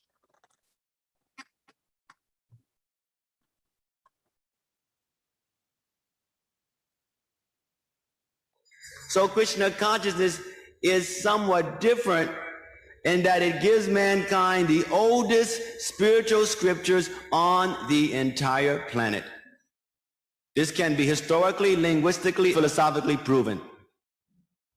The Vedic scriptures are the oldest scriptures. And so therefore they help to make a person a better Christian, a better Muslim, a better Hindu. And when one becomes better, perfect, he no longer considers himself of any specific demarcated distinction, but he considers himself as a servant of God. When we look at the great scriptures of the world, we look at the Quran. Muhammad taught in 87:2 that of all the names, the most beautiful names belong to God, so call upon him by them. David taught in Psalms 113 that whoever calls on the name of God, he shall be saved. We find that in Romans it teaches that from the rising of the sun to the setting, one should call on God's name. Buddha taught in Amida Buddha that whoever calls on my name, he shall attain paradise. So this calling on God's name has tremendous effect in invoking the presence of the Lord, in invoking the mercy and the benediction of God. So we encourage you to come closer to find out how one can become in a state of consciousness where he is meditating, feeling the Lord's presence every day, where one is able to understand that this body is simply a garment. Just as we change clothes from day to day, that the body is simply being used by the soul.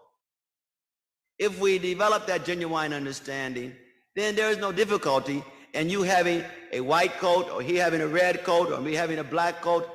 These distinctions no longer become such a dominant factor in one's life.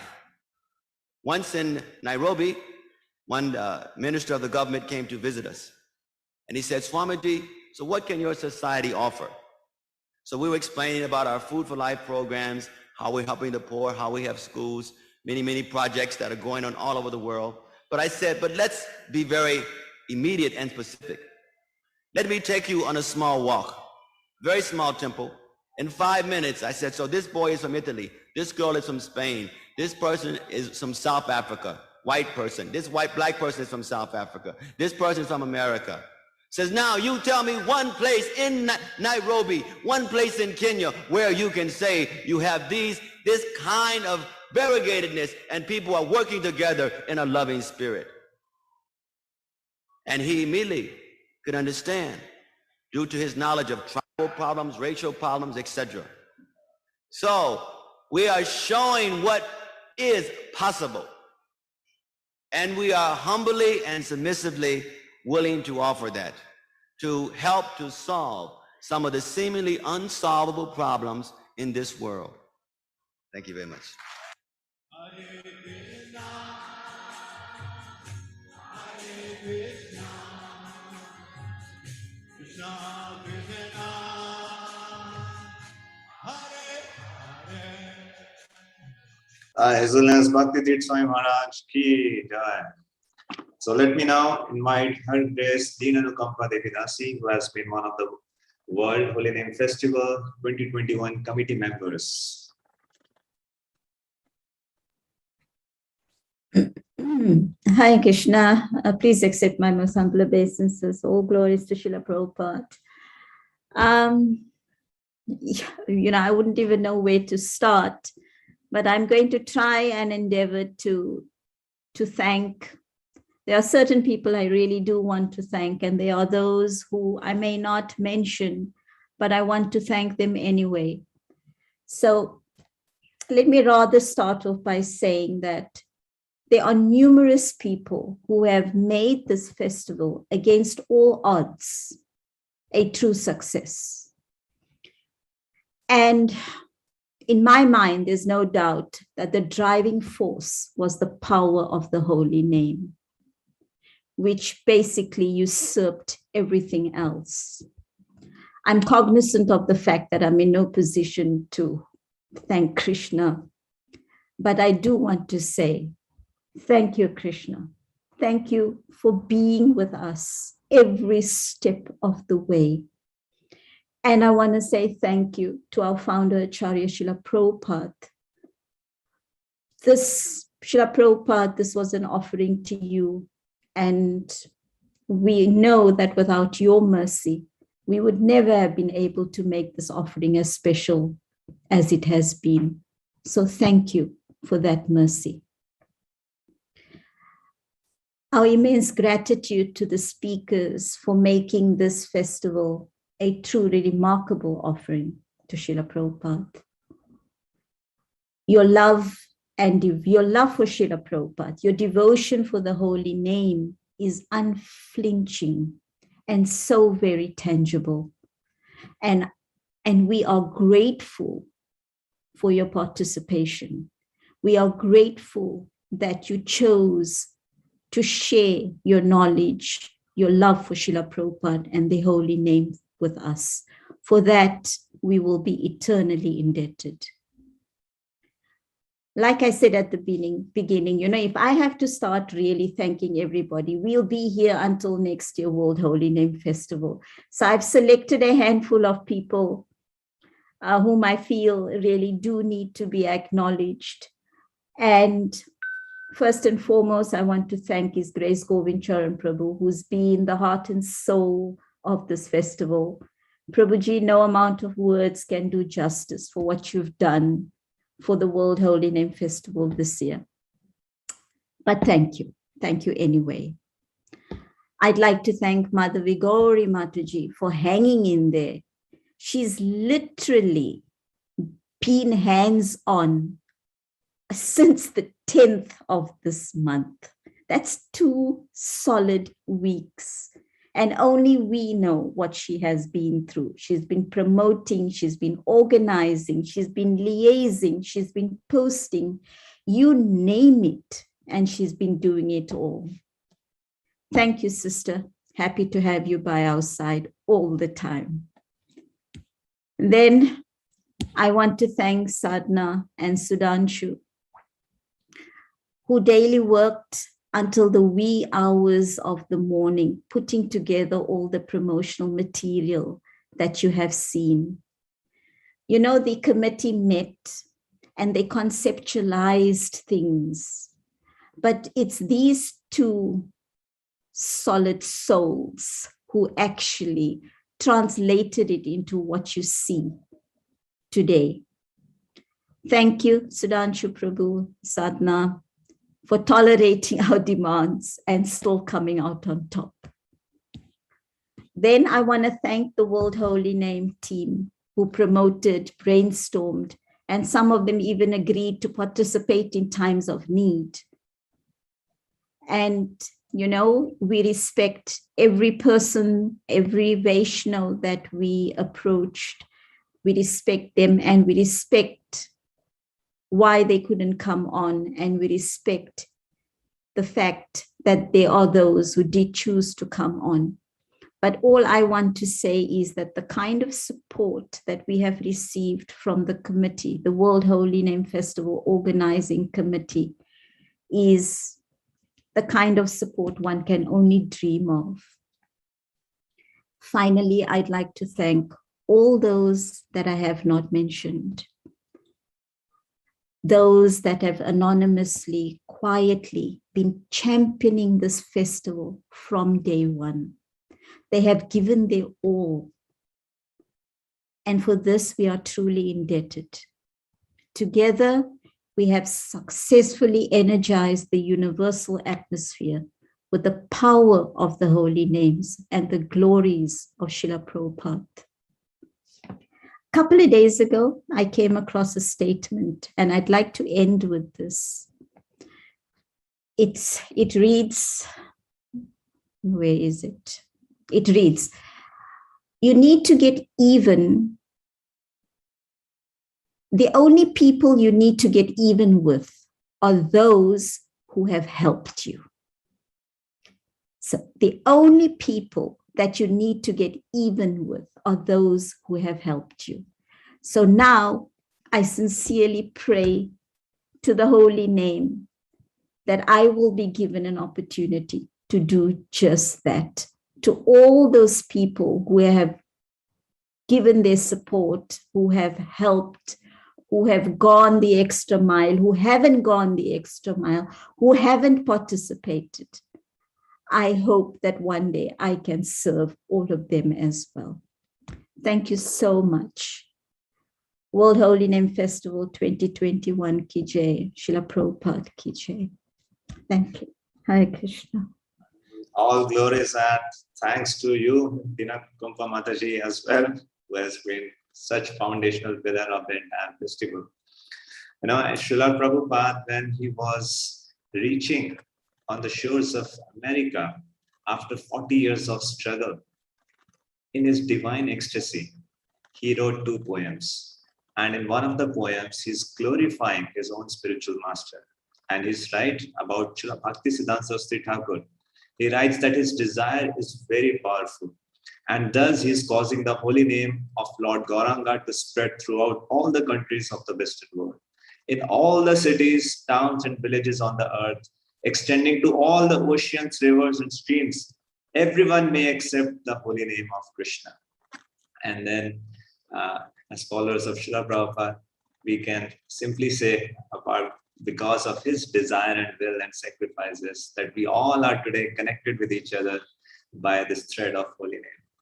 So let us all come together in divine celebration and ecstasy and take these holy names within our own lives and share it with others. As Srila Prabhupada summarized entire Gaudiya Vaishnava philosophy in 6 words. He said, chant Hare Krishna, spread Hare Krishna. So with that note, with all of our humble obeisances at the dust of all the lotus feet of the Vaishnavas and Vaishnavis assembled here, we would like to express our joy, our gratitude, and thanks to you for being with us on this divine energy. We do hope that this entire festival has again inspired you, empowered you to take your relationship at a much deeper level with the holy names. Jai Shri Harinam Prabhu Ki Jai, Srila Prabhupada Ki Jai, 25th anniversary of World Holy Name Festival Ki, and future 50th and 100th and all upcoming anniversaries Ki Jai. So thank you very much. Hare Krishna. We now have Kirtan by His Holiness Bhakti Tirtha Swami Maharaj. We'll be doing the concluding Kirtan of the festival. Jai. Jai, His Holiness Bhakti Tirtha Swami Maharaj ki jai. So all of us, and I was seeing so many devotees dancing when His Holiness Lokanath Swami Maharaj was doing Kirtan at their own places. So we can all make this dancing and chanting ever go on and expand in all the three worlds. Jai.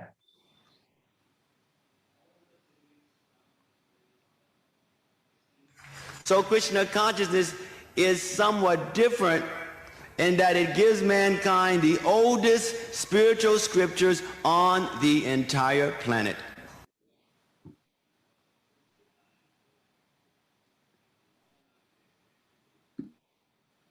Uno de los máximos líderes de los Hare Krishnas, consejero espiritual de grandes personalidades y asesor de un sinfín de proyectos, y habló del papel en el mundo de un líder.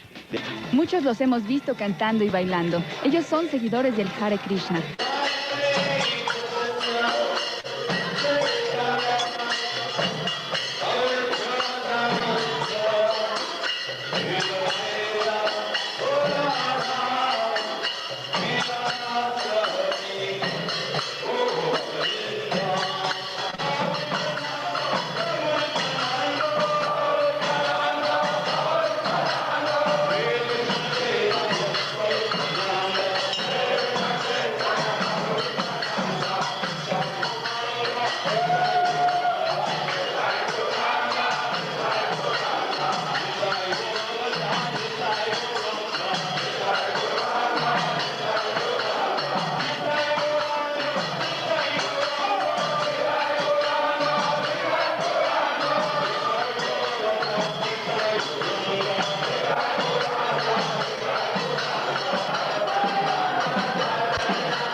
Hare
Hare Krishna, Krishna Krishna